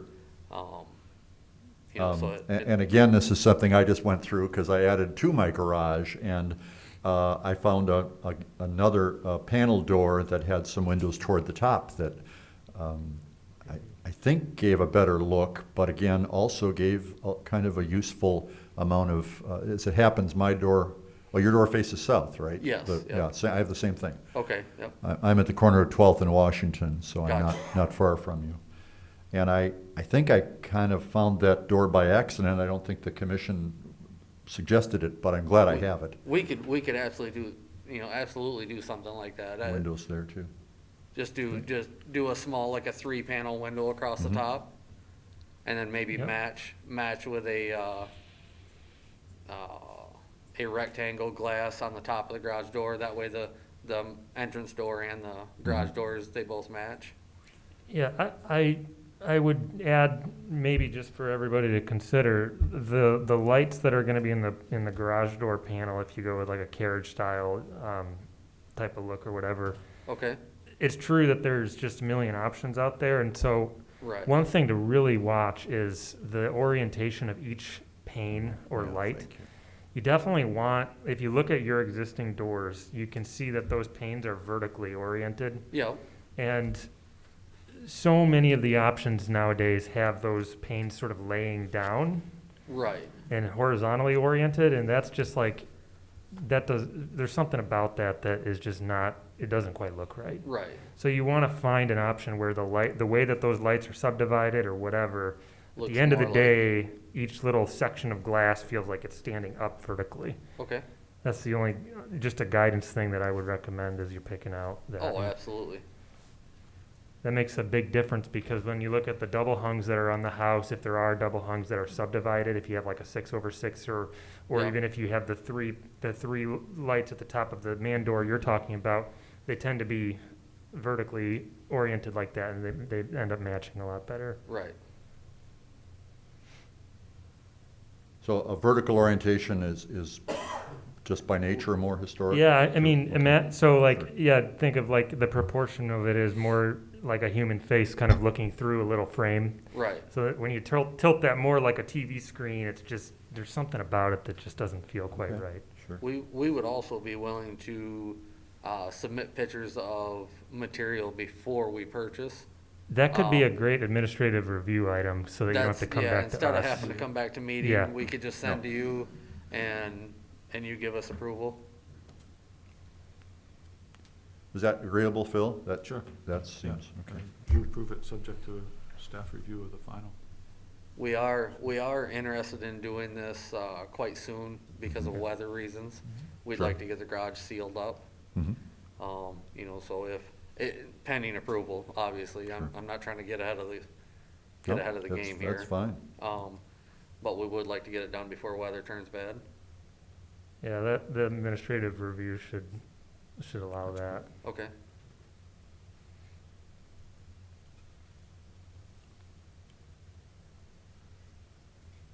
Do we have a motion? I can move to approve the application for a certificate of appropriateness as submitted in for testimony for rehabilitation at 374 Washington Boulevard as proposed based on the local guidelines and the Secretary of Interior's Standard Number 9. New additions, exterior alterations, or related new constructions shall not destroy historic materials. that characterize the property. The new work shall be differentiated from the old and shall be compatible with the massing, size, scale, and architectural features to protect the historic integrity of the property and its environment. To that, I would add administrative review and approval of the door selections for both the person door and the garage doors. A second. Moved and supported. Any other conversation or concerns? Those in favor, please say aye. Aye. Aye. And opposed? And motion is carried. Thank you very much. Thank you very much. Appreciate the presentation.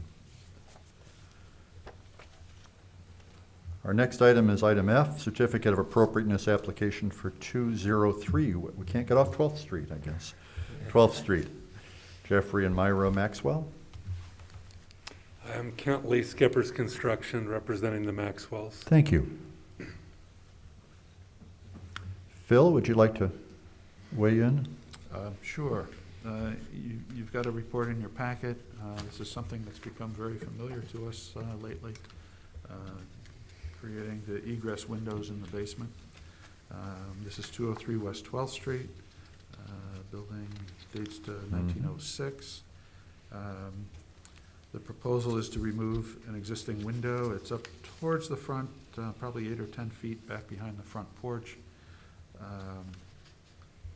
On the east side of the house, the proposal is to remove the existing basement window and install a new vinyl casement window.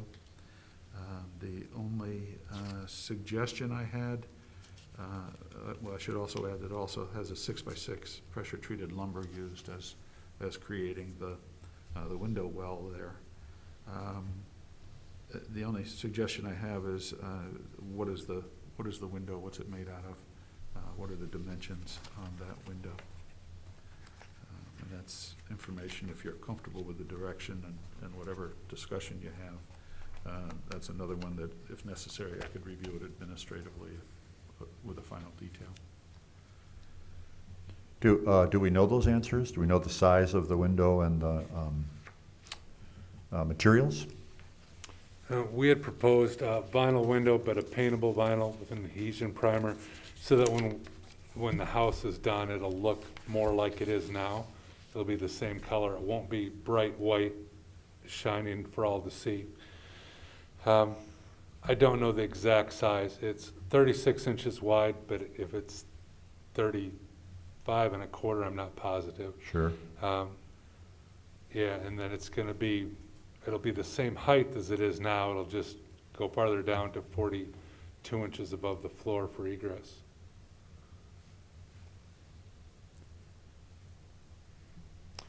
Our goal is to keep it looking as much like it is now as we possibly can. And do you know the size of the footprint of the well? 3 feet by 4 feet inside. 3 feet out from the building, 4 feet long, Side to wide. side, yeah. Okay, sure. So it's not as large as the one we looked at last time that looked like it had a dance floor and a wet bar and a cocktail lounge. Yeah. We would do it as minimum as Dan Tiley will let us. The window has to open and then, You have to have room to get out. sure, But sure. we don't want to have room for plantings or anything else Sure. down there. And you're gonna be pretty close to the driveway, looks like? Yeah, that's probably 6 feet Okay, from the house to So the you've got- driveway. okay. And is that the driveway for this house, or is that next door? It's a shared driveway. Shared, okay, Mhm. that's right. Oh, thank you.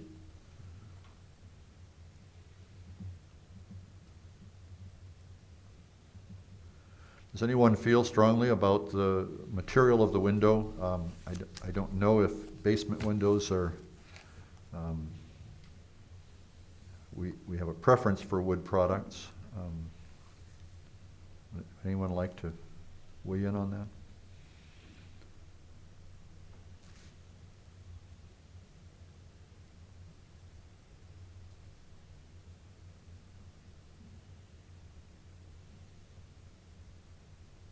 Is there a window that would work for you, that would be a wood product that Or am I misunderstanding? Is it a wood window with cladding, or what, how would you describe it? We have not obviously ordered it yet. Okay, Typically, in that situation, we put a all vinyl product because it just lasts. You're gonna get splash from the roofs, you just don't have anything rot out. So for the homeowners, that's the most functional window. Obviously, we can put any kind of window there that we would choose to or be directed to. Whether it's an Anderson Fibrex exterior or aluminum, as in the white picture, we've used those before, a wood window with a clad.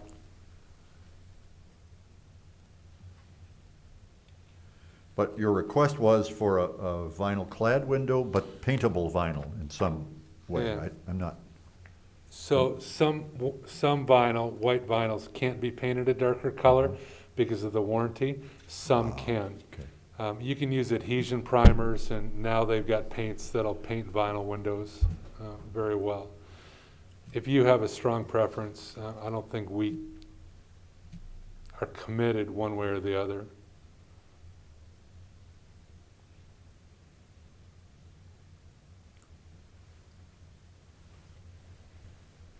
And the windows in the main part of the house are dark, probably black or, Sort of. The Oh, I'm trim sorry, is there's some- green, the red of the sash, Uh-huh. but in the basement they're the dark green.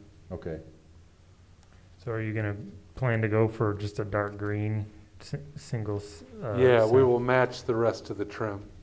Okay, so those little basement windows that you have now, those sashes are dark green.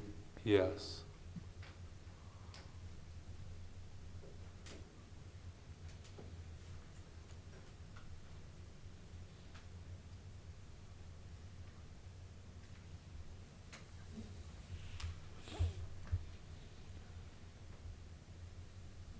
Have helped me, those of you who've been on the commission longer, have we taken a different view of windows that are mostly below grade, or, I'm assuming these are wood that are there?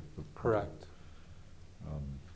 I certainly take his comment that, about splashing seriously. That's an issue in a location like that. I don't think we've been too terribly consistent. We've looked at each case kind of on its own when it comes to these basement windows. Mhm.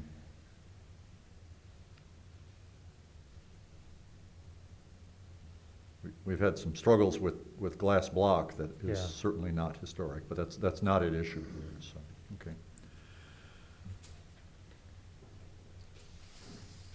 It seems like you guys were already on top of it before maybe one of us were gonna ask about the painting it to match, because obviously one of the really, really striking characteristics of the whole house is that there's no white anywhere. All the trim is all, of this really nice palette. So that's the only thing, is if you're gonna match it with that trim, then it should be really reasonable. I mean, to me, like when it comes to a window like that, the less detail, the better, in terms of the different molds and lines and features. And because when you buy a vinyl window, seems like there's way more different lines and all of that stuff than is really necessary. And this house has got really simple, clean lines to all its windows. So just kind of keeping an eye on that, but that's not really anything that needs to go to a motion. It's just more of just a comment. Mhm. And the safety thing, I mean, the fact that is a kind of, you might be walking in that well is right there. I don't think that's really a historic thing, but it is a good question. But yeah, I mean, that's set back from that bay that bows out, so maybe it would be really unnatural to be walking right where you're gonna just accidentally fall And into there. there'll still be almost 2 feet of bark in front of it. Okay. So you're clearly off your path.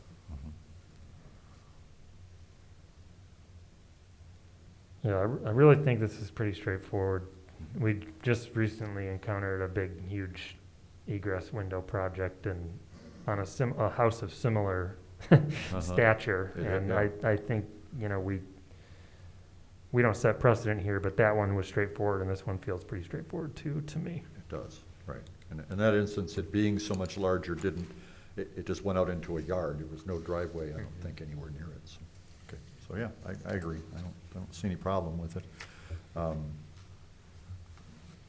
I don't know that we need to specify unless someone unless the maker of a motion agrees that we should specify the color, we could, but it sounds like the intent is to match dark colors that are there. I would say that we should require that, just in case if we just say vinyl and then it's allowed to be just vinyl. That would be a total different intent. So we should approve vinyl that is paintable and with the intent of painting it a dark color. Yeah. We don't do much with color usually, but the more I think about the bright white, the more I think, you wouldn't want it. We don't want that, No. correct. That's right. So I think we're ready for a motion whenever one of you is. I'll go. I move to approve the application for certificate of appropriateness as submitted per testimony for rehabilitation at 203 West 12th Street as proposed based on the local guidelines and Secretary of Interior's standard number 9. New additions, exterior alterations, or related new construction shall not destroy historic materials that characterize the property. The new work shall be differentiated from the old and shall be compatible with the massing size, scale, and architectural features to protect the historic integrity of the property and its environment. And I will stipulate that that vinyl has to be paintable vinyl. Is there support? Moved and supported. Any further discussion? Those in favor signify by saying aye. Can Aye. I double back after it's been seconded? Can I add to my motion that I would also approve Fibrax as a upper end if they wanted to go that route, but then they'd have the option between a paintable vinyl and a Fibrax? We're just adding an option for them. I don't disagree, and the support agrees. That way they don't have to come back if they And change their right, mind. yeah, won't have to come back and see us. Let's have a vote. Those in favor signify by saying aye. Aye. Opposed? It's carried. Thank you very much. Thank you, and for all your time that you put on, not just tonight, but in general. We appreciate that. Thanks. Nice of you to say so. The next item is item G, Certificate of Appropriateness Application for 80 West 11th Street. Ben Heckman.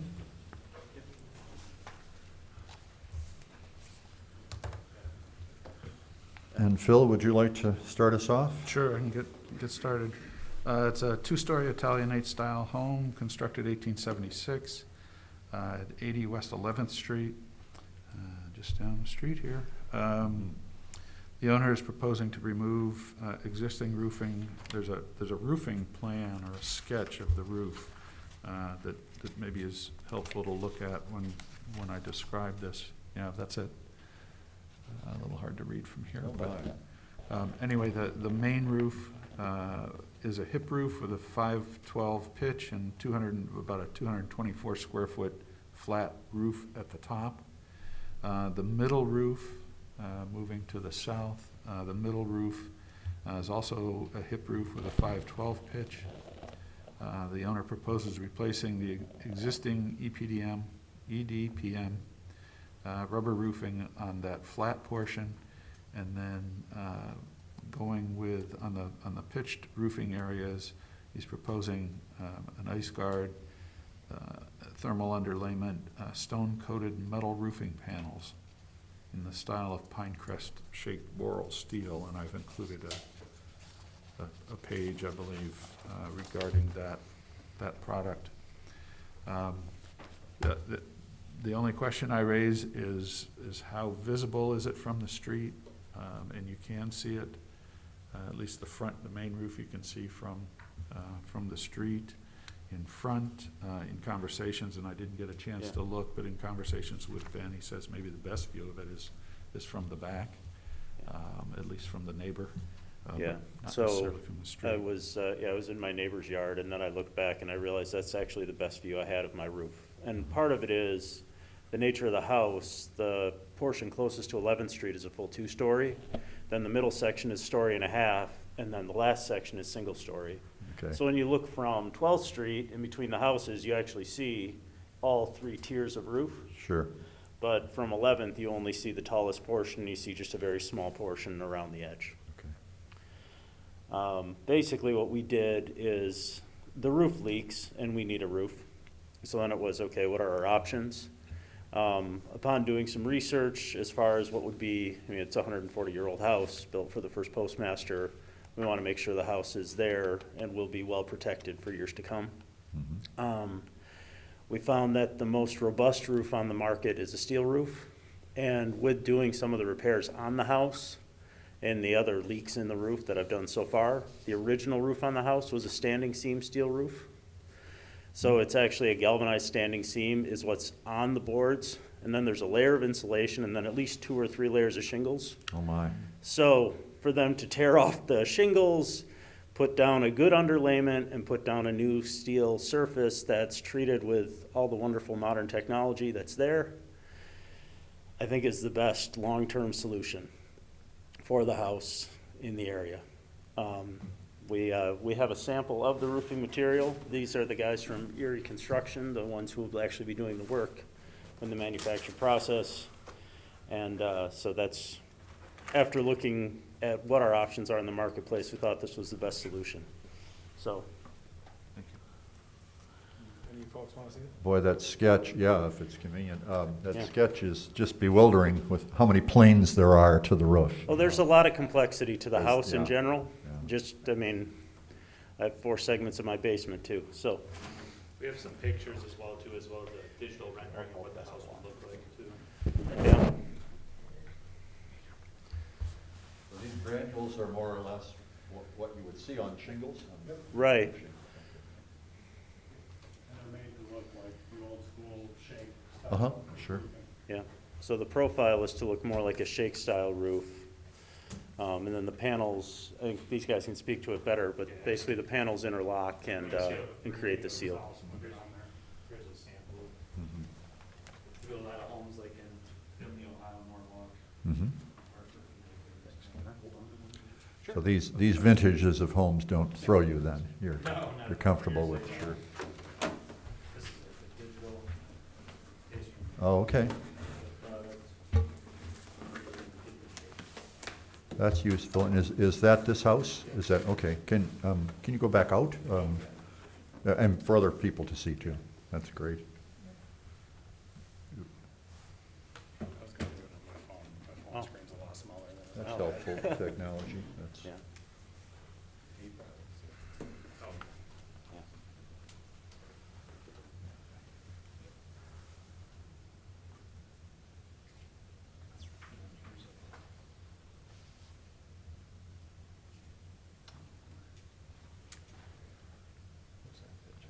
Yeah, I don't really know, I don't know much about yeah, I different don't think alternative we've roof materials. taken action on roofing. I've never very seen that much. system, in an application here. Sure. Yeah. Well, and actually, I'm not 100% sure that this even falls to the historic district, to you guys usually. I just wanted to Well, we were just bring it saying up we don't- as a matter of conversation, if nothing else, as a neighbor. And good, bad, or indifferent, so that's why we applied.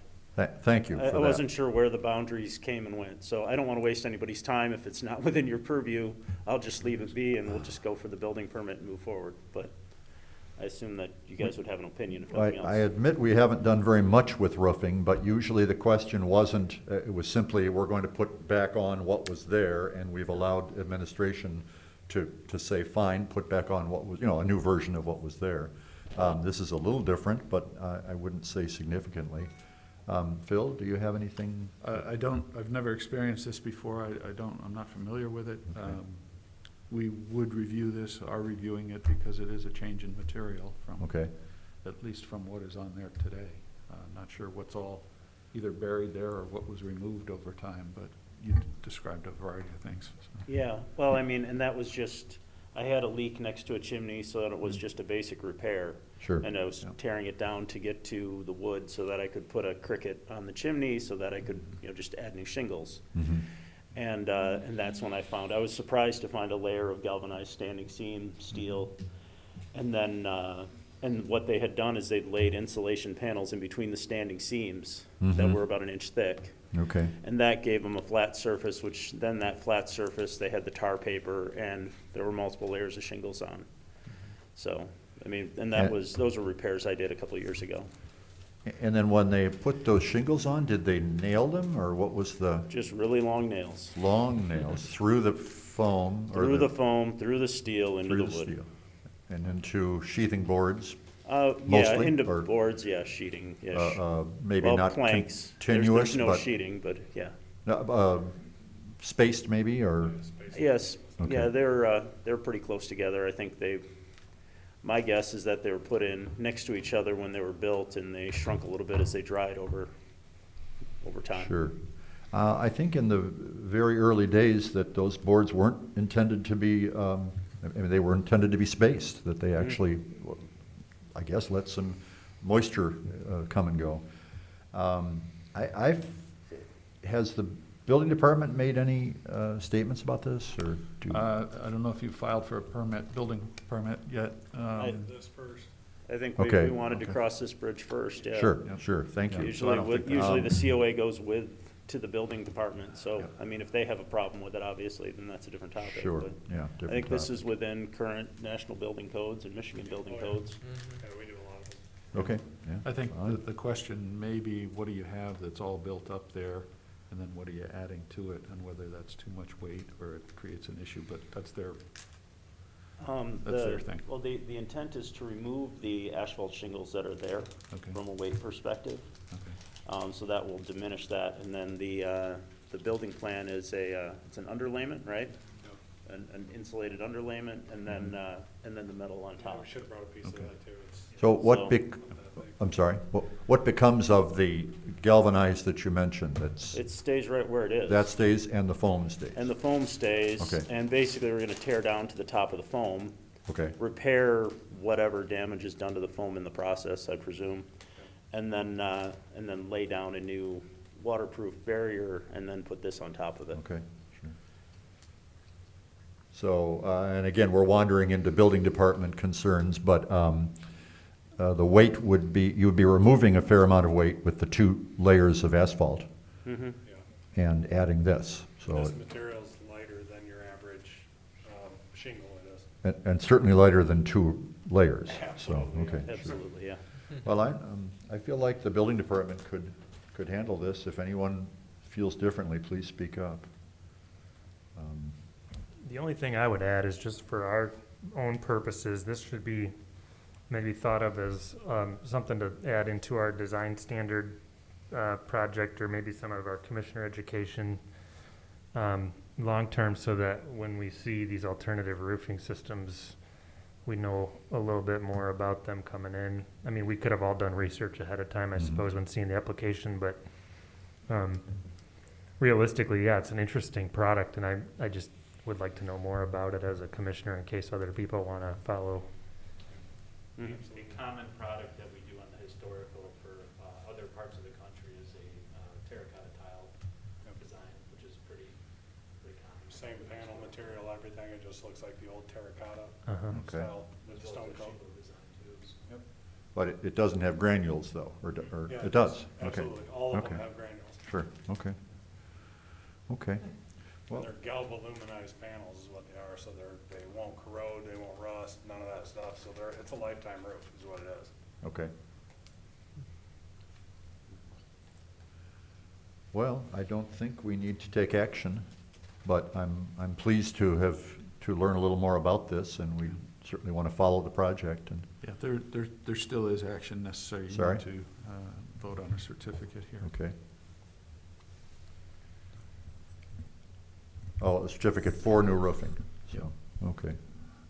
Yeah, I can move to approve the application for a certificate of appropriateness as submitted and for testimony for rehabilitation at 80 West 11th Street, as proposed based on the local guidelines and the Secretary of Interior Standard Number 9. New additions, exterior alterations, or related new construction shall not destroy historic materials that characterize the property. The new work shall be differentiated from the old and shall be compatible with the massing, size, scale, and architectural features to protect the historic integrity of the property and its environment. Moved by Lambert, supported by Fowler. Any further discussion? Those in favor signify by saying aye. Aye. The chair votes aye. Opposed? Motion carried. Thank you. Thank you very much for your Thanks. time. Sorry to hold you up so long. Oh, it's great. Yep, get your parts back. Thanks, Rick. Thank you. Yep, thank you. It's nice to see some new materials that, I mean, asphalt shingles have been around a long time, but We still do them. sure. Just these But are the, nice to know there's these some are the options. premium option for folks Okay, that don't sure. want to replace the roof every 25 to 30 years, so. Sure. Well, thanks Yeah. for sticking around too. It's been a long meeting, so Yeah, thanks I'm for sorry to hold you up bringing- so long. sticking around. Thank you.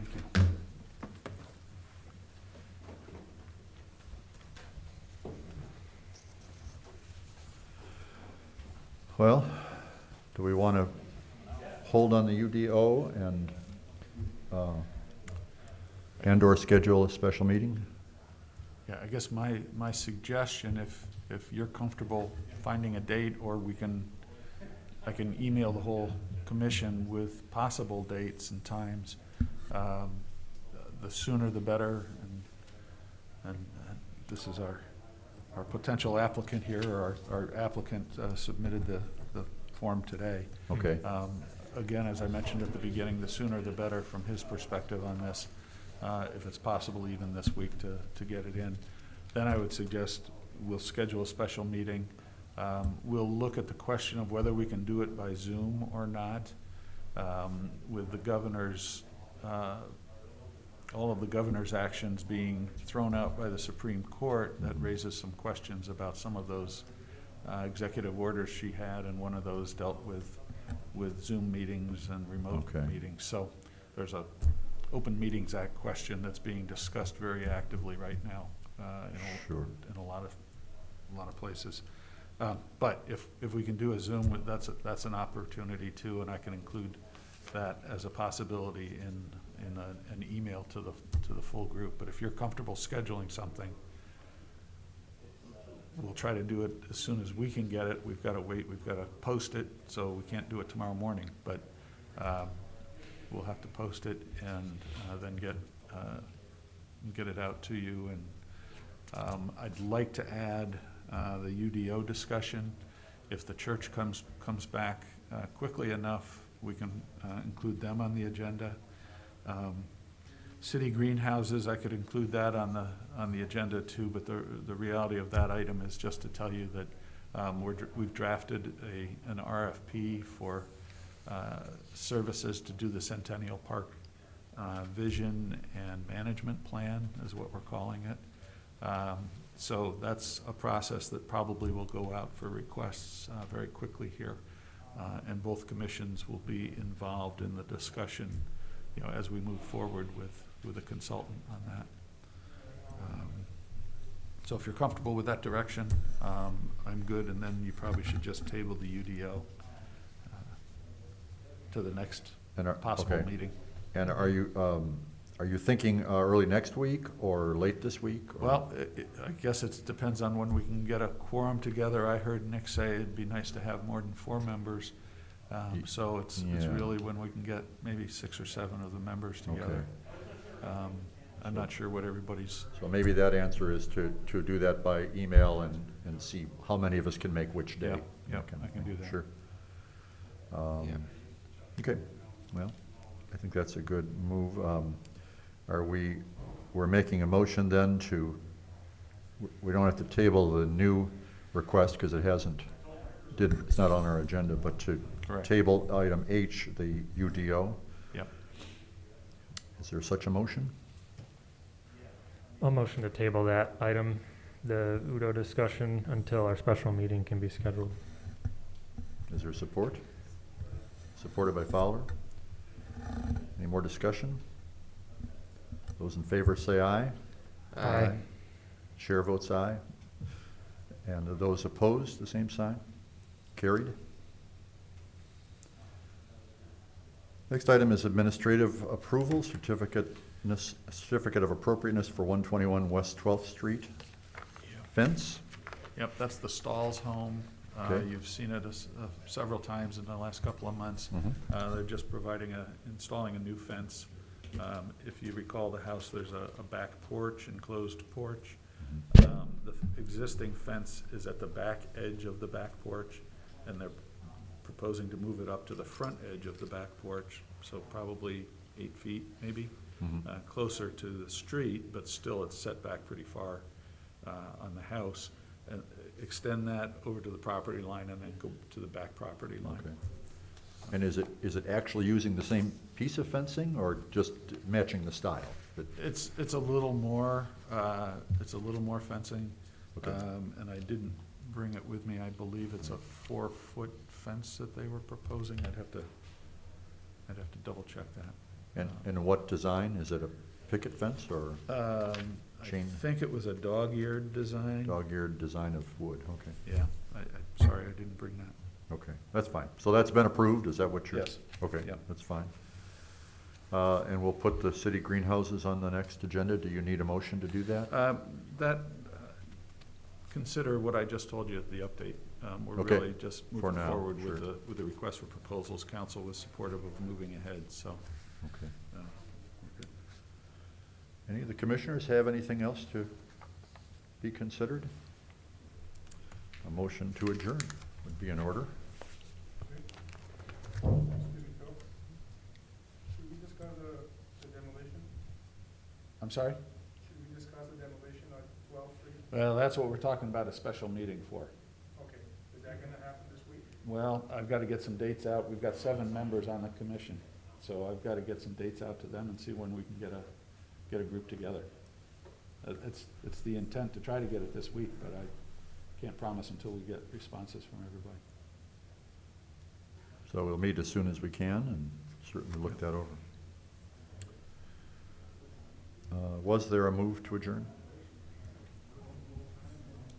Second. Fowler, supported. Those in favor say aye. Opposed? We're in adjournment.